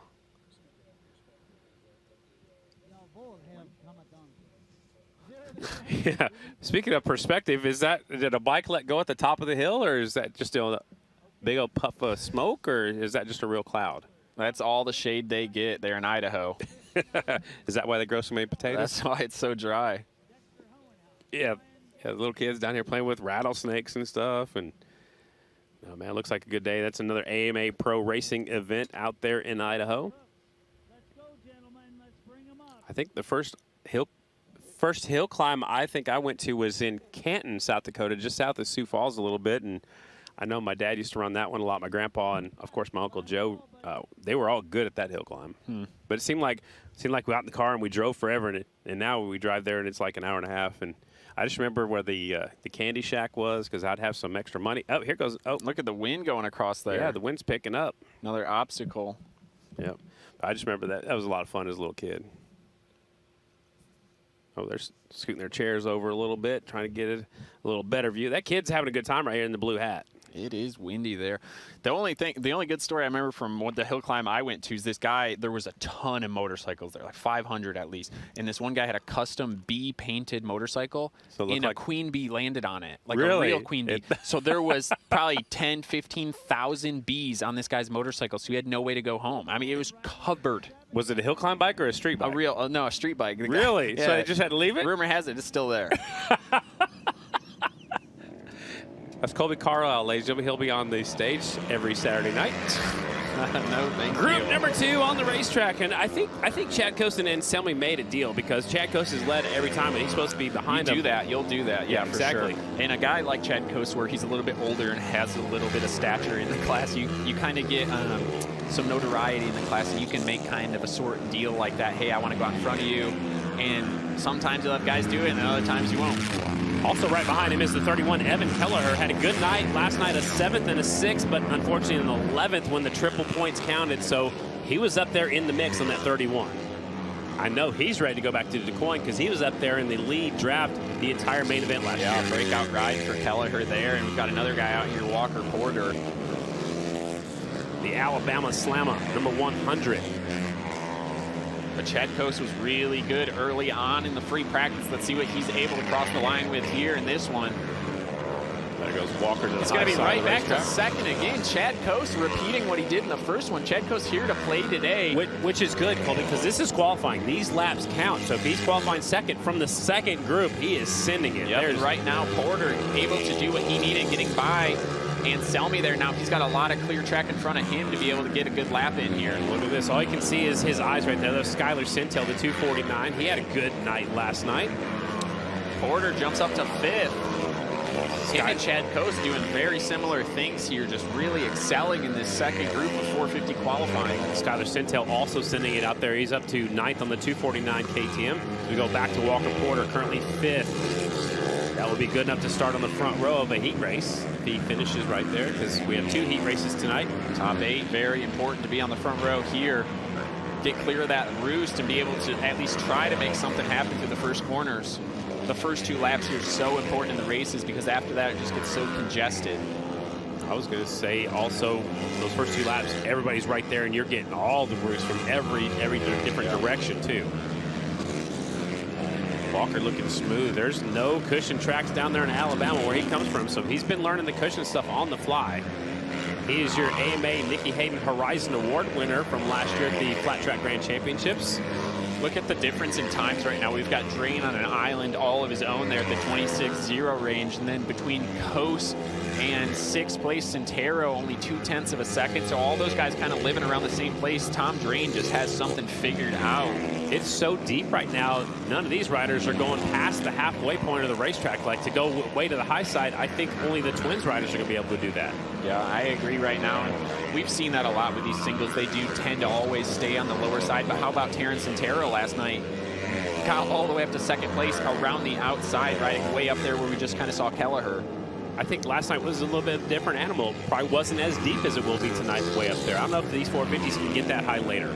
Yeah, I think last night, too, was so brushed off that you either kind of had to make that work through the center there, riding on the slicker stuff, or go way up to the top and hope that you can get those runs down the straightaway. I think last night was the first time I think I've ever seen rubber being laid down on this racetrack. And for sure, for me, I've never seen that. And I never would have expected to see that going into it. Again, they weren't able to prep the racetrack like normal because of all the rain that we got here Thursday. The flood. The flood in the pit area especially, but you know, they didn't get to dig up the track as deep because of how much moisture we got. Tonight will be a totally different racetrack than last night.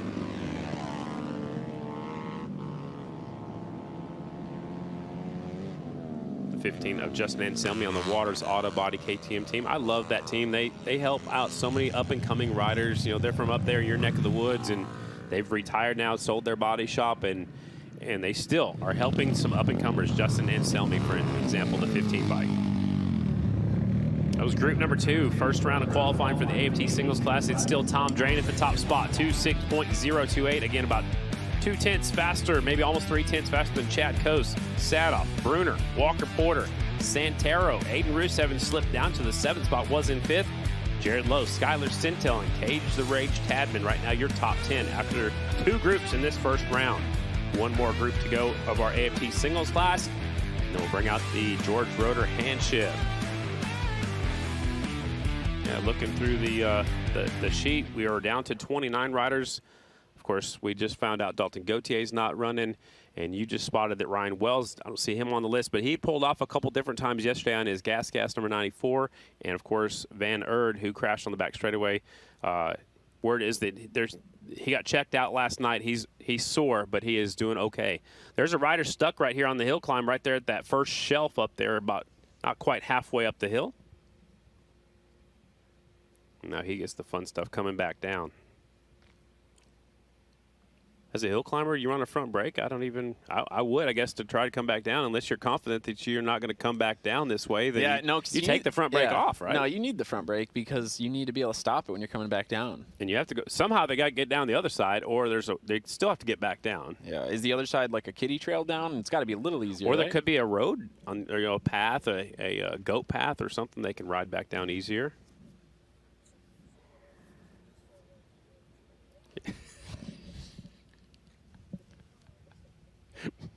Maybe. That's just the end of the world right there. You just fall off into nothing. We don't know what's on the other side. We don't have an entry list, so we haven't seen any of these riders twice as far as I'm concerned. One and done. Let's see if Max Whale comes out for the next qualifying session in the Super Twins class. One and done.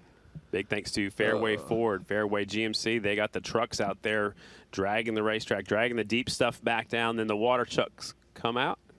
I don't think we're done yet. They're moving around. We've only got one Lima half-mile winner here then for the AFT singles class, Tom Drain. Today. Yeah, riding in. Because yesterday we had 2. Yep. Because of Ryan Wells, one here back in the day.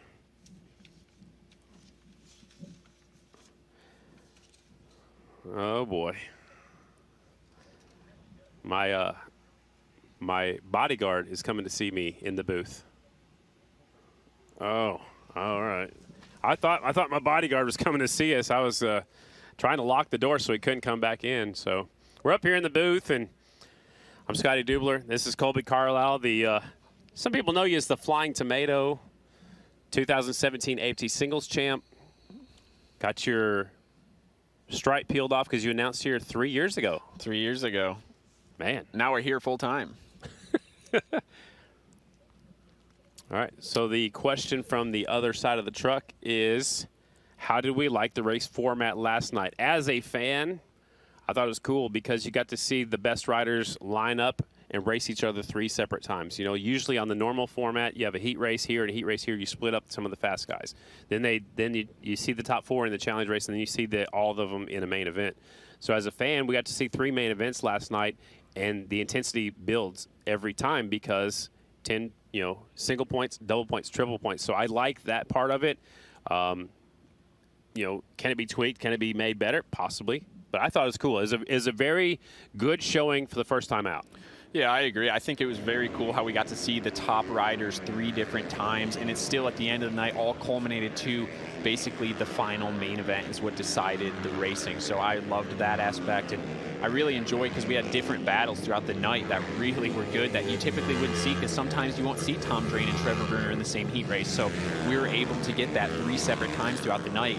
The only thing that it was hard for the singles class especially. There was 32 bikes and only 16 made it out of qualifying. And then we had a provisional, so 17 riders made it into the 3 main events. So unfortunately for those, they probably didn't like the format, but it was something different. I tip of the cap to Jared Meese for coming up with the idea. AFT helped them tweak it a little bit, and it's different because like in Supercross, you could kind of sandbag early.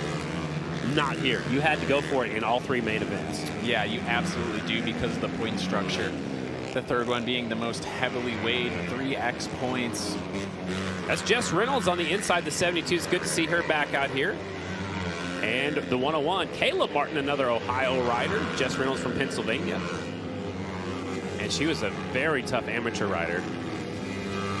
Traveled the country with her and her dad. Her dad passed away not that long ago, so it's good to see her back at the racetrack. And she's turned the wrenches a lot herself, and she's done it all. She does a lot of the stuff to her bike. She drives to the track, so she's out here. Yeah, no, that's great to see. And keeping it going. Trevor Martin, the 180, we talked about him quite a bit over the past 2 days, up to 9th right now on the track, starting to get this thing going in the right direction. In the 3rd group, too, because the track goes through changes. Typically, it slows down, but he's moving up. Ooh, Caleb Martin got a little bit of head shake right in the middle of the corner. Yeah, it popped, snapped back a little bit, and then the head shake landed after that. Caleb Martin trying to put in the best time he can currently. He is down in 19th place, trying to get closer up to the front. Top 16 will at least put you on the 2nd row for the heat races.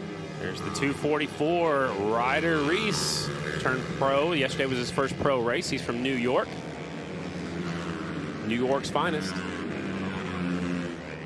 He's taking your spot. I'm from New York. He's taking your spot.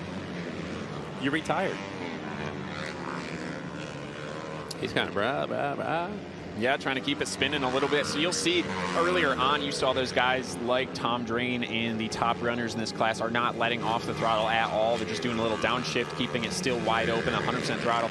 You'll see these guys in the Group 3. Some of them don't have any points. They haven't made a main event yet. They're trying to work their way into it. You see them just a little bit slower, a little off the pace, not being able to hold it wide open, whether it be the comfort level they're at in their career, the bike setup right now, or just, still trying to work their way into the day. But or trying to learn a cushion track. Yeah, exactly. So they're, just so much experience they're trying to take away from it. And say this year's not the best result for them here at Lima, build something and come back in 2026 even better. But if you're struggling out here today, just know that this is the only track like this on the entire American Flat Track circuit. There are 16 rounds, and this is the only pea gravel half mile. We had eyes on the kill switch out there. Jacob Vandekoy on the 43, currently 22nd quick. That's not where he wants to be for sure, but again, trying to get it dialed in. He's from Ohio. And there's Jess Reynolds.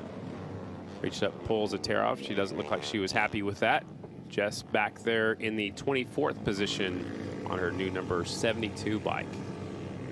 Trevor Martin was out there in that group, gets all the way up to 9th. Pretty impressive for coming out of that 3rd group. You know what we don't really see anymore is, so Ohio used to be the mecca of these fairground cushion half miles, and you'd really have guys like Jeffrey Lowry and some of these other riders that I grew up with, and they'd be so amazing when we come here and absolutely specialists. They might be, you know, a 5 to 10 guy at the rest of the tracks, but you come here to Lima and they're a podium contender. We don't really have that anymore where there's any Ohio special. I mean, Trevor Martin's kind of that scenario here today, being in 9th, but it's just not something that you see anymore. Well, we had Dan Gideon, we had the Roters, George and Jess Roter. I mean, there was a slew of them there for a long time that were so fast out here in Ohio. And also, we had the Canadian guys that would come down here and race just this one race and make a main event and just get their national number. I remember showing up here for a few years, and Brody Buchan, he'd come down and be the fastest time, and you're like, who is that? I've never seen this guy before. But then you kind of expected it year after year to start happening. They got a lot of pea gravel tracks up there north of the border. You said you never went up there and raced very much? No, I've never been. Hey, you've never been to Canada, or you never raced up there? Either. It's Both. Right there. I know. They didn't let me You just in. always I came turn to the left door. instead I of came going to the right? door, and they said, go back. They don't let you in the border. I guess. All right. We'll have to get you a passport. We're going to take a quick break, and we come back. Hand shift shootout coming up next right here at the Allen County Fairgrounds. We'll be back in just a moment.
Welcome back to the Ohio National Lima Half Mile presented by Drag Specialties. Here comes the hand shift shootout. This is the George Roeder hand shift shootout.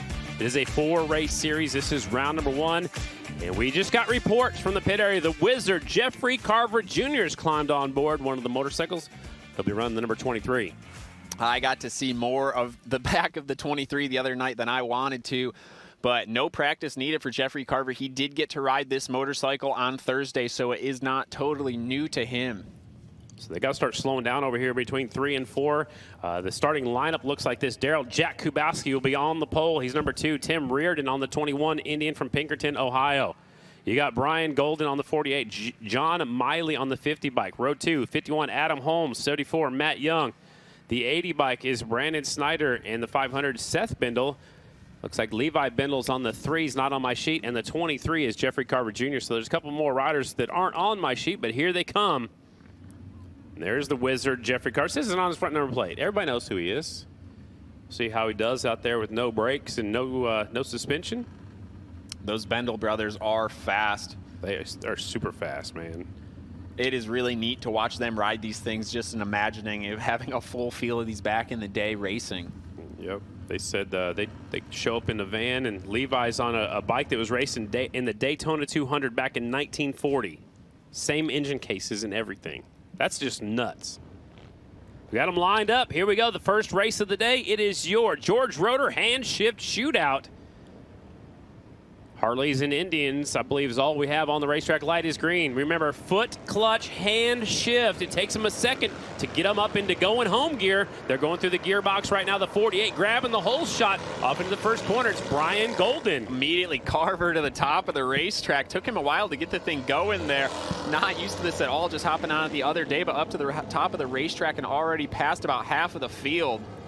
And this is the first time he's been on the bike because he didn't ride practice or qualifying. This is heat race action. Carver to the high side. Now they're chasing the 74. That is Matt Young out in front. Yeah, you see the 23 of Carver not wasting any time here up in the deep stuff, letting the thing eat. Honestly, that's where I'd be because you have the most consistent level of dirt. You could get it a little bit sideways, just like the 74 all the way up against the air fence. 74 was actually tucked in like he's drafting on the front straightaway. Now he's doing it on the back straight. He pulled his hand way down on the inside of the handlebar. The 74F. F used to be the letter for the state of Ohio. Yeah, he is. I would not be tucking in like that over those bumps with no suspension. I'd want to hold on to that thing as tight as I can, Scotty. I'm not letting go at all. Nothing. 74 in the lead. It's working for him, though, but it's going to be Carver up to second place, I believe, now trying to track down 23 bike, Jeffrey Carver chasing the 74 right now. 74 is in the lead. He's not showing up on there. Might not have his transponder on, but he's in the lead. He's definitely in the lead. Man, Carver, you can still see that old school style coming in the corner, lifting that right elbow up, keeping it getting to the top of the seat and just sliding through the corner. 74, your leader. There he is. It's Young. Matt Young behind the handlebars. Jeffrey Carver's up to second. One of the Bindle brothers right there in third. Carver looking up the inside here, takes a look over, make sure the route is clear. He wants to try something different with 1 lap to go. Not a lot of time to try to track down the 74. He goes from the bottom of the racetrack up to the high side of the racetrack. Watch out for that fence. It comes up in a hurry. 74 in the lead, down the back straightaway for the final time. Heat race action. 74 out front, Matt Young. Matt Young going for the win over here at the final corner. Carver squares off the corner. Checkered flag's going to fly. The final lap out here, the George Roeder hand shift shootout. The 74-year winner, Matt Young. Carver second. And the 3 bike of Bindle right there coming in third. So it's Young, Carver, and Bindle. Carver goes back to the air fence over here in turns 1 and 2. He's going to throw some roost over the fence. He is. He probably had somebody he's going to go throw the roost. I still can't believe the same engine cases from 1940. At the Daytona 200, a road race. What were you doing back in 1940? I was just born. I couldn't even not laugh at my own joke. Exactly. Oh, somebody lost a part right there. Yeah, they might need that for air later. Filter cover. Oh, there's the air filter on the right. The air filter cover right there in the middle. So we got to get that picked up. Probably started running like heck after that. Yeah, started breathing. That was a heat race for our hand shift class. Look at that. He's smart. He's got a little stick to pick things up, see, because you pick up some hot motor parts one time, You'll never do it again. You ever seen someone pick up an exhaust? Oh, yeah. It blisters you immediately. I think that looks like instincts to get it off the racetrack as quick as you can. But there's my pineapple friend right there. Bag of pineapple. Oh, yeah. Dude, have you ever got a bag of this pineapple? I haven't had any of the pineapple recently. It is so good. Like, as a kid growing up, that was a staple. There are guys over here. Just throw it over the fence. Somebody will find it. They're not listening to us. No. Oh, look at that. P. Big P's going to do a special delivery. And there is the Finley Flyer. They're going to put that on eBay right now. Yeah. But how about that guy they showed there for a second, Steve Moorhead? The Finley Flyer. There's a look at the results from the heat race from the George Roeder hand shift shootout. Matt Young, Jeffrey Carver, Levi Bendel, Adam Holmes, Brandon Snyder, and Brian Golden, your top 5. Where's your guy, Daryl Jakubowski, down there in 7th? Well, he's getting it going. Won that PW50 tonight, maybe saving something for the main event, trying to win this too. Yeah, maybe he's going to try to win that. No, that's mine. Where's your tickets? I haven't went and bought them yet, but we'll be down to the Back on Track booth shortly to get some. Yeah, don't forget there's a lot going on. Again, hang on to your parking tickets. We got 6 different prizes. Actually, I think they're splitting up the $500 in cash. We got more than 6 prizes going on during the show here tonight. So we take a look at the pit area. They're Slow on the right, Ben Evans in the middle, and look at that, Cale Kolkman, the suspension specialist on the left side of the screen, used to be national number 98. That guy right there said he had the sprint speed all night last night, led some laps, was not able to ever seal the deal, but the 44 machine really close right now. Him, Dallas Daniels, and Briar Bauman all within 1/10 of a second. And that will be good enough to get you on the front row of our heat race action. Again, back to normal conditions here tonight. You know, last night was the first ever Mission Triple Challenge, 3 main events. Tonight it's heat race. If you don't make it out of the heat race, you go to a last chance qualifier. If you don't make it out of there, we'll see you next weekend at DuQuoin, Illinois. Also, the fastest 4 from the heat races will put you in either the Mission Challenge or the Big Mike Turner Challenge race in the singles class. Another rider, one of the Ohio riders, not necessarily a Lima specialist, but Jared Vanderkoy sitting in 4th after that first round. He saw the big smoke cloud come out of the bike last night.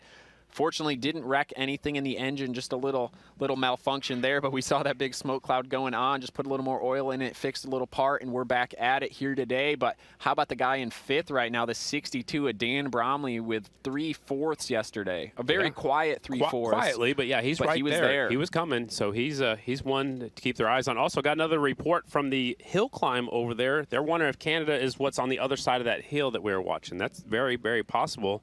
And then also got a text message from Todd Valley, one of the announcers up there in the Canadian Series. He said they already have 3 redheads over there, so the quota is full, so you got to stay over here. And we got to do the interview with one of them yesterday, Jared Meese. Oh, yeah, he did. He did talk to one of the redheads. Probably the fastest redhead out of Canada. Was that Mateo Racine? Or was that – there was Jordan Bolak was there? It was one of them. One of the red – the one that didn't speak – French-Canadian. Mm-hmm. That was fun. Yeah, those were good interviews. But, yeah, I do know he is bad fast on these cushion racetracks. I think everybody from Canada is, aren't they? Yeah. Yep. Jordan Bolak, actually, which is Dominic Bolak's son. Dominic won here back in the day. That was one of the the questions they had for those riders. And let's take a look. I got a little cheat sheet here. Dominic Bolak won here back in 2006. Who won the most Lima half miles? Who do you think? Did you look that up? I'm testing you right now, Scotty Colby. Parker. You're right. How many? That's just a safe guess, too. How many? 7. Yep. Did I get that right? Yes. Who's second winningest rider here at this racetrack? Springer. Nope. He's not even on my leader sheet. Jared Meese. Oh, wow. Okay. 5-time winner here. Chris Carr, who's here. We talked to Chris earlier. He's got 4. Breyer has 3. Moorhead has 3. Joe Kopp has 3. Brandon Robinson has 2. And Dallas Daniels, with last night's win, has 2. I feel right like here. We really undersold me guessing both. Who was the winner? The winner was that's given. Easy. Parker. That's but easy. 7. 7. That was good. That was really good. All right, there's the smile. I think you're looking over my shoulder. Yeah, that's a good guess. Blind squirrel once in a while. That's right. Out of 94 Grand National wins, 7 of them are right here. Here we go. Most of them are on the miles. Well, this guy right here almost had number 4 last night. On 4 different brands of motorcycles. That's a big feat, to me, that's the biggest impressive man, he figure. was so happy with how that Harley-Davidson XG 750 was handling out here. He said he could do anything with it. Unfortunately, just the clutch on the motorcycle got a little bit hot and burnt out. There's Brandon Robinson also on the Harley-Davidson. Here comes the 67 Davis Fisher. They're kind of bouncing around like the brakeless class right there. That thing is a big bump. Just You low just on see the them 48. all dip down through it. Sometimes you'll see Briar Bauman lift up the front wheel, kind of go over it, so only the back end gets affected by it. But we're going to see what kind of lap times we can get out of these guys. Fast Track Racing number 20 KTM, Jared Vandekoy. Got Travis Smith now helping him out down there in the pit area. Sweet Trav. Colby's stuck on the clock up here looking at the timing scoring screen. Yeah, times are slow right now. Dallas Daniels at a 26.7 that time. By first time by, he was at a 27, so we're about 9/10 of a second. We were 9/10 right now. We're about half a second a lap off. But these guys are way, way up the racetrack right now, getting to see the 67. I'm wondering if Fisher's on the backup motorcycle, or do you stick to your primary bike that was shooting fire just a little bit ago, the fire breathing machine? I'll go find out for us here in a little bit. You'll take your Super 73 We're over gonna there? go over there and check out the situation. Well, don't get sunburned. I'll keep the jacket on. Okay, good. It's too hot for a jacket. Robinson fastest on track right now. But still, these guys are half a second a lap off of where they need to be to try to overcome Dallas Daniels from that first previous session. Bromley moves up to the 8th spot here on that Suzuki here in this second round. And McGrain just now jumps up into 9th ahead of Fisher in this round. McGrain on the number 14. Fisher's way up the racetrack. Vanderkoy's looking over the shoulder. He wants some clear racetrack too. We saw Fisher do that in that first round. Nothing going on, just wants to make sure that he has a place to go.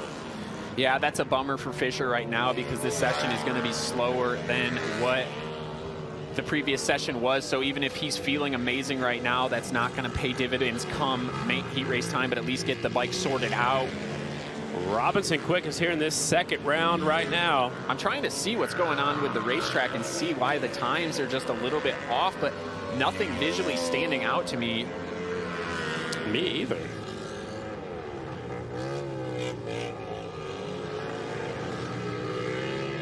The bikes still sound good. Yeah, I mean, it is brushing off just a little bit on the bottom, but you can still see so much pea gravel roost getting thrown up, so maybe just... Is it just getting deeper? No, I don't think so. It's very hard. I mean, it looks the same to me as what it was earlier, but all these guys off the pace by about half a second. So what we see from qualifying one is most likely what we're going to get out of this one. And again, I don't want to write it down quite yet, but it looks like Dallas Daniels. But in this round, the 44 Brandon Robinson is the fastest so far on his Mission Roof Systems number 44 Harley Davidson. See that little Harley Davidson wave right there? Track must be slick. They're talking, yeah, so they're doing a little hand signals to each other about the racetrack. They must know that it's a little, look at Briar Bauman, give it to the people. The people are cheering for him over there by the fence. Harley Davidson. Been drinking. Yeah, we know that signal. Yep. We're going to get that win tonight. I think that's a universal signal. We're going to get that win tonight. He's thinking, and that's what's going to happen. Pop Just one celebratory champagne. Yep. Not for Shayna. Nope. We almost had Bronson Bauman, his brother, convinced to come. Yeah, we were trying to talk him into it last night up here in the booth. We were texting back and forth a little bit. Thought he was going to make a run at it, but he hadn't shown up yet. It's probably too late now. Yeah. No. Yeah, it is too. Yeah. Unless he's in this next session. Second session, but yeah, you got to qualify. So. Maybe he's out hill climbing. Well, maybe we'll see him a little bit on the hill climb. I know there's a lot of Okie, which means Oklahoma riders. They're up there at Jeeps, which is just north of Oklahoma, just inside of Kansas, up in Wichita. There's a lot of Okies racing there tonight. They're watching on FloRacing right now. And just to bring up like what Briar did there, obviously he had some fans cheering him on from that side of the racetrack, but having that Harley Davidson motorcycle with two of our top riders in American Flat Track, having the Harley brand back at the front of the sport's very cool. Max Whale last year was out there on the XG 750, still out there racing, but now we've got Briar Bauman and Brandon Robinson getting wins and podiums with it week in and week out. Trivia question number 2. How many times has a Harley Davidson won here at the Lima Half Mile? If you get this one right, I'll buy you a... Can you give me how many years we've raced here? What was the first year we raced here? The first year we've raced here 39 times. 39 times. Okay, yep. So Harley Davidson has won it. If you get this correct, we'll go over there right now and we'll get you a freshly squeezed lemonade. 30. So they've raced here 39 times, you said? Correct. After last night. All right. Harley Davidson's won 27. Very close. 29 times. I was so close. Because I was trying to figure in Briar Bauman winning on the Kawasaki, and then the Indians winning so many times, the KTM winning with Briar Bauman, Yamaha's winning. Yeah, so Harley-Davidson's won here 29 times. Indians won here 4 times. Yamaha now 2. Honda has won here twice on the old RS 750. Ricky, and I think Ronnie Jones, if I'm not mistaken. 1 Kawasaki, 1 KTM. So the Hondas were Ronnie Jones in 1986 and Ricky Graham in his historic year 1993. You know, I love all the history, especially at a track we've been coming to since 1984. I like that. Yeah, we're going to need to keep doing the quizzes. I'll find some questions for you for DuQuoin where we go next weekend. The Magic Mile. Did you like DuQuoin when you raced? No. What? No, I couldn't. Why? I couldn't ever come to terms with it. It's just something about that racetrack. It never really got a predominant blue groove when I would ride there, and you kind of get to choose where you want to go in the corner. I was never good at having a track where you didn't see exactly where you should be riding on. And when it wasn't a cushion. If it was like a cushion like Minnesota or New Jersey Mile, I was totally fine. But when it came to DuQuoin, you could go up the racetrack or down the racetrack, and I never could come to terms with that. Another track that did that, Rapid City at nighttime. What I would like for DuQuoin is to send the Super Twins out first to set the line. Even though I do still think the singles will drop to the bottom, if we could send the Super Twins out first, set the line, because it seemed like when I went there, it almost seemed like there was 4 different distinct corners. It was like the Indianapolis Motor Speedway. It seemed like 4 different corners. The Super Twins were can kind of arc off and diamond the corner. Yeah. And it was so fun. I enjoyed racing the DuQuoin Mile back when I raced it. The 450s, they dropped to the bottom of the racetrack because on a mile racetrack, that's just a long ways around. But over there in turn 1, the 450s do have to move up a little bit because there's a straightaway almost in the center of corners like a 1 short and 2. shoot. Yeah. But when I was there in 23, the Twins, we'd kind of do diamonds in both corners where we'd always be up the racetrack and then cut back down. But this guy right here, we'll see him out there in a week. Justin Jones on the 91. Let's test off corner 3 one more time for Justin Jones out of Holly, New York. Sets it in there a little easy that time just to make sure. I mean, that first time, man, he had that thing out there, hung out, coming around, going to be the green flag. So let's see what lap times, if these guys are on the slower side of their lap times. Justin Jones, the 91, first impressions. KTM out here in the Twins class. Cameron Smith out there on the 34. Ben Lau, the 25. Logan Eisenhart on the Kawasaki number 66. Billy Ross is on the 29. Declan Bender on the Yamaha. The 91 gets a little frisky going into turn number 3. Kevin Stallings is on the 99. He used the provisional last night. Daniel Poole is on the 11 Kawasaki. And Mitch Harvitt, the mower, on the 22 Kawasaki. He's on the track as well. I'm going to go talk to this guy here in a minute and see what's going on. Tell him to stop falling, would you? You can't keep laying it down. He said earlier today that he's planning on going to the rest of the races this season. He is planning on doing the rest of them. That's what he told me earlier. Oh, that's awesome to hear. Yeah. He's a really, really nice kid. If you guys haven't ever met Ben, super nice kid. Very talented. I grew up racing with him for a long time now. You guys started in the singles together. Yep.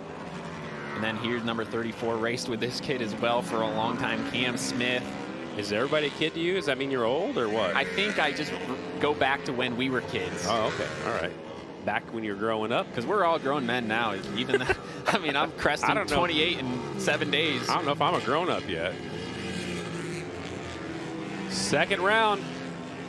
Justin Jones putting down a 27.296, fastest guy on the racetrack in this group. Keeping that trend up. Here's the number 70, Declan Bender. Very impressive for him, just hop right back onto the circuit. We saw him hop onto the first impressions bike at Sonoya, being able to take advantage of that situation. Now Brandon Price stepping away from AFT Twins Racing. Declan Bender hops on the OTB Racing bike. Brings it up to the front in that third main event last night. Yeah, got 4th last night in that final race. I didn't write down his result from the first main event. Main event 2 was a 10th. It gets him up there and onto the leaderboard like 8th place last night. Yeah, it's very impressive out of him. Big P's getting that red flag ready. That's not good. It's just for backup. Yeah, just in case. Oh, it looks like he's throwing it out. We've got a red flag. We have a rider down there in turn 2. That Big P did. I saw some yellow on the leathers before the camera turned off of it there for a second. It is Mitch Harvitt. It's the mower. Looks like he's up in the deep stuff. When the bike is on the right side, that's never a good thing. Picking it back up. Looks like the front end is twisted. Oh, man, he just pushed that down way too easy. That was just a throttle assembly, though, right? It was the hand guard. Oh, I got you. He hit it pretty hard, Scotty. The chain's like red. Yeah, it's got a colored chain out. You said he hit it down pretty. It looked like he slammed that thing out of frustration. I thought he hit the handlebar down. I was like, man, those handlebars are too weak if you can do that. Yeah, he had some pent-up frustration. So it looks like he's a big guy right there. It's just because the air suit has deployed and he's actually unzipped his jacket. So they're going to go check out the air fence, make sure it's all right. But, man, Mitch Harvitt having a tough time so far here this weekend on the 22 bike. Did not make the main events yesterday. It looks like the air fence is okay. There's Brian Smith on the outside, one of our track workers on the inside, just double checking, make sure the air fence is okay. And he's going to climb on back in that side-by-side. That's good. That means he kept it off of there, right? If you hit the air fence, it's usually going to, it releases air. It's meant to do that. Yeah, and you don't want to do, I mean, if you're heading that way, you obviously want to hit it, but you don't want to hit it because it is still pretty hard. And it'll catch your bike and throw your bike a funny way, but it looks like his bike's a funny way too. It looks like his bike's in pretty good shape. It's Jeremy Eischen right there. He's helping out the mechanic on the 22 bike. Cam Smith over there on the left side of our screen. Mitch is taking off, going back to the pit area. He might have to grab another helmet. Don't you think? I mean, that'd be the only thing I can think of right now. No, I think he was ready to be done with the session. Oh, yeah, here comes the motorcycle. Yeah, so Mitch is going to go back. And maybe they're just pushing it closer so they can work on it. Nope, they're taking it back to the pit area. So, again, it's qualifying right now. Mitch Harvitt 17th, which will still put you into a heat race. So it's not like yesterday where you had to make it in the top 16. We haven't heard much from the 29 of Billy Ross yet today. He had some glimpses yesterday, really good in qualifying and free practice throughout the day. He's sitting right now in 15th overall. And I'm wondering if maybe they went to a backup motorcycle. That could be that. He didn't run that last main event. Yeah, they did have some issues there. They had to push it off for a bit in that one. But Justin Jones leading us out again. So I like these red flags because traditionally you always go out in the way your points are. But when a red flag, you can decide to move up to the front and go out by yourself in the front or behind a rider that you want to. Or space spread yourself out a little bit further. I would always want to take advantage of it, though, and get behind a guy like, say, Justin Jones, who's the fastest guy out there right now. Try to go learn something from him. Did you go over there and get your free mission chips yet? I was snacking on them earlier. Okay, all right. We shared a bag, remember? Oh, yeah. Just making sure you got your free stuff. Yeah, we're about to get a free $500 when no one collects those winning raffle tickets. That's right. Justin Jones, number 91, pork chop. I'm glad you brought that up first because I never used that before. It's a real thing. Okay. If he beats me up later, it's Just your fault. Tell him Colby said it's okay. Okay. Me and him go way back, man. We've got some stories I could not tell on air. How far away is Holly, New York from Canandaigua, New It was York? about an hour, so it wasn't all the time, but, man, and especially later on, we started driving to races together and doing stuff like that. And him and his dad did a lot for my family to teach me how to race flat track. I remember his dad drew out an oval in the dirt at one of my local tracks with a screwdriver and showed me the lines of how to get around a racetrack. I mean, it seriously was ground floor level with him and his dad. You owe his dad at least a trophy or something because you were the 2017 AFC Singles Champion. If he wanted to show you how to go fast in the dirt, I believe we're paying him back because my family store's sponsoring him. Oh. Casey Slugga Helmet World sponsored him some helmets for this year. I got you. So it works out. Yep, full circle. Talking about Justin Jones on the 91. We did talk about Declan Bender. He's up there 9th in this session, or 9th overall for the 70 bike. That'll start him a little bit further towards the front, but he'll be back there on that second row in a heat race. So we'll get the combined times. So the 44 fastest in this round of qualifying. This is round number 2. We'll set the stage. All right. We're going to try to see if we can check in with the third member of the crew. Filling in this weekend, it's our very own Christy Lee. Christy, how's it going down there in the pit area? Scotty, it's going very well down here. It's definitely getting very spicy, but that's going to make for a great day and evening of racing. It's going to cool down a little bit as the sun starts to set, but these guys are looking great out there. Riders are looking confident, and I think we've got an exciting night ahead of us. I agree with you, Christy, 100%. We had the triple challenge last night. We go back to the regular format here tonight. That means qualifying is just about done. They'll open up the pit area and send all the fans down there. If you see Christy, tell her hi. She might sign an autograph for you. Put her on the spot. She's down there at the entrance to the racetrack. There she is. See? You got your Sharpie ready, Christy? No. Well, Only for you. We can find one. I think we can. All right. Looks like, is that Big P sending us a message on the other camera over there? Yeah, Big P says, what does it say? Hi, Scotty and Colby. Oh, all right. Big P, AFT Rocks, Ray Rizzo. Oh, Ray Rizzo's. All right. Watch out, trucks. Man, Ray Doesn't Rizzo. even flinch. Well, he's bigger than a truck. That's why I call him Big P. They did have the dually at the front of the lineup, though, so if anyone's going to take Big P, it might be that one. I heard those trucks are coming at a discount to me and you. All right, so we get, which one do you want? Pick of the litter. I'll take that GMC AT4 right there. The white one or the black one? The white one. All right, I'll take the black one. We can drive those to Du Quoin? And we'll drive them anywhere. All right. We'll drive them to Idaho if we have to. If you need a vehicle, go to Fairway Ford, Fairway GMC, because they support our sport. They help out the number 20 bike of Jared Vandekoy. I've helped him for quite a while. And, of course, it looks like they're helping out here at the Lima Half Mile as well. Absolutely. Now you're getting me wanting to go buy a truck. I want to buy one. I just can't afford one. You got to win some more championships. Those days are gone, man. All right. Well, we'll put you on the hand shift. Oh, look, he's spraying water over the fence over there. Everybody outside turn 1 and 2, besides the pea gravel in their cups of beverage of their choice, they're going to have some You're going to have a little sulfur. Yeah, sulfur water. Man. Yeah, Big P was giving me a hard time. He texted me. He said the first time I saw you was on the big screen because we're outside turning 3 and 4. It's like usually we're in the pit area or close by, and I get to get the biggest bear hug from Big P, and I just haven't ran across him yet. So I passed Big P going when I was riding the other day, gave him a peace sign down the front stretch at like 85 mile an hour. Oh, yeah? It's pretty well, cool. when you're racing on Thursday. Yeah, it was pretty fun. Not on your Super 73. No, that one don't go that fast. Almost. Close. What'd you have to eat today so far? I got a piece of pizza from right over there. It's pretty good. Our producer, Brad, bought me a lemonade shake-up. All right. From that little stand right there. That's why Brad's our favorite. He is our favorite. Yeah. We still haven't had ice cream yet this season. They do have an ice cream. There's an ice cream. There's an ice cream booth over there, Brad. Yeah. I might go get us some goodies after this for the truck, for the crew. Weed Sport did have a really nice ice cream booth. Man, it was cool. That place is cool. Close to we home. like that one. Yeah, that was close to your home. Not anywhere close to Oklahoma. Yeah. Yeah. Oklahoma's not close to anything on the circuit anymore. What about Lima, man? What about Lima? We're running out of time. I'm getting sad because I love being here so much. Because we're getting ready to leave already? Won't be here again until the last Saturday in June next year. That's right. I'm loading up tonight and driving over to the Flat Track Grand Championships that are sponsored by Roof Systems. They start tomorrow morning. Going to give away a new Horizon Award. A new Nikki Hayden Horizon Award. We're giving away a Vet Rider of the Year and also a Fast Brain Award to an amateur that does very well, excels in school and extracurricular activities. I never went for that one, unfortunately.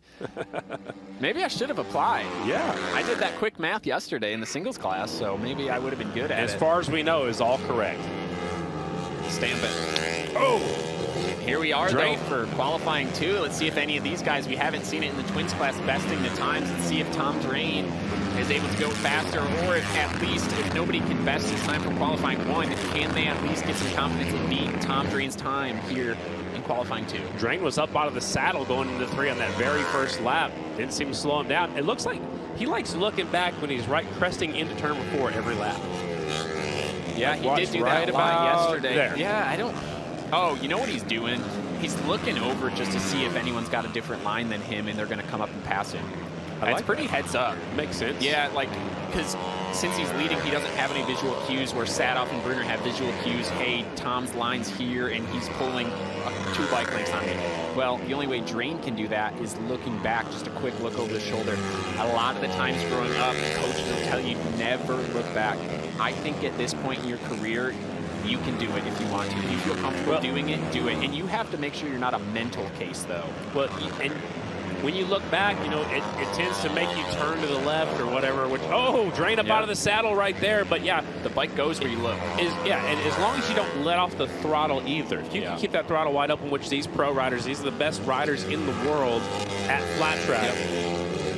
Yep. Keep the throttle twisted. But, yeah, I mean, in a race, try not to look back unless Sadoff's closed the gap a little bit, Scotty. 2/10. And he has that carrot out there in front of him. There's another rider's picking up the pace a little bit, the 21. Now Santaro's up to second. Only a 10.5 off. Like I was saying, they're not going to probably best the time for overall qualifying, but if they can close the gap to Drain, that is huge for these guys' confidence. In this session right now, Tom Drain, the 59, 26.410. His best in the first round, 26.028. Bruner, he just looks over his shoulder, never lets off because he's got somebody right there on the back tire. He can feel him. That's the 75, Terry Santero. Sadov jumps up to second in this session. They're closing the gap, and you see Bruner really tucking in. Bruner's got something going on, man. Since this break, since we last saw him in Silver Dollar, I think Trevor Bruner, they've got that bike a little bit more dialed in. It was a new chassis coming into this year. Well, and they rode Hastings, you know, over there. They rode Triangle. They rode a few different races. They tested this week. They've been riding as much as they can. Yeah, which is good because they were off a little bit at the beginning of the season. Also, Trevor back on the single. You know, he was on the Super Twins class last year, and it takes a little bit of time to get back to being used to what you're growing up on. Man, he's all over the racetrack. Yeah. That's a good view of seeing how the suspension hit that little bump and it upset the chassis, but then when it came back down, it unloaded and preloaded even more, and it just continues this streak of the bike loading and preloading that suspension all the way through. Bruner takes a look back there. Typically when you make a big mistake like that, you'll look back to see how close someone is behind you. Absolutely. So they call this sport flat track. Our tracks are hardly ever flat. Sometimes we go to a few tracks that are tabletop smooth. Definitely not Lima. This is one of the roughest racetracks we go to. No, it's a track you either love or hate. And what is it in your book? Love. When you're riding? Yeah, except when my exhaust fell off in 2017. You're not supposed to run over it either. Well, they didn't give me time for a pit stop. You had to make your own? Yeah. Parked it that night. Parked it in the hauler. Yeah, but man, let's, oh, that's the overall. I got excited there for a second, but speaking of that, Chad Coe still hasn't gone out yet. And he's second quick now. We've seen these guys both get closer. They're within 1.5 tenths of Tom Drain's time. That's the closest we've seen them all day to what Tom's been able to do. So like I was saying, they've been chipping away at it. Sadov and his crew gone back, kept going to work each and every time. Chase doing the best he can to relay that data to the team. Track prep comes back out every time we get off the racetrack. There's about 4 or 5 drags. There's pickups pulling the drags. They're bringing the loose stuff back down to the racing line. And right behind them, the water truck will come out and chase them down. We're going to take a quick break. When we come back, group number 2, final round of qualifying coming up. We'll take a quick break. And also, when this qualifying session is done, I'm talking about Group 2 and Group 3. The pits will be open for you to go down there and meet your favorite rider. And that is going on the fan party, going on from 5:15 until 6:30 is opening ceremony. So at 6:30, we'll close the pit area back to you fans. We'll take a quick break. When we come back, we'll wrap up qualifying from the Allen County Fairgrounds here in Lima.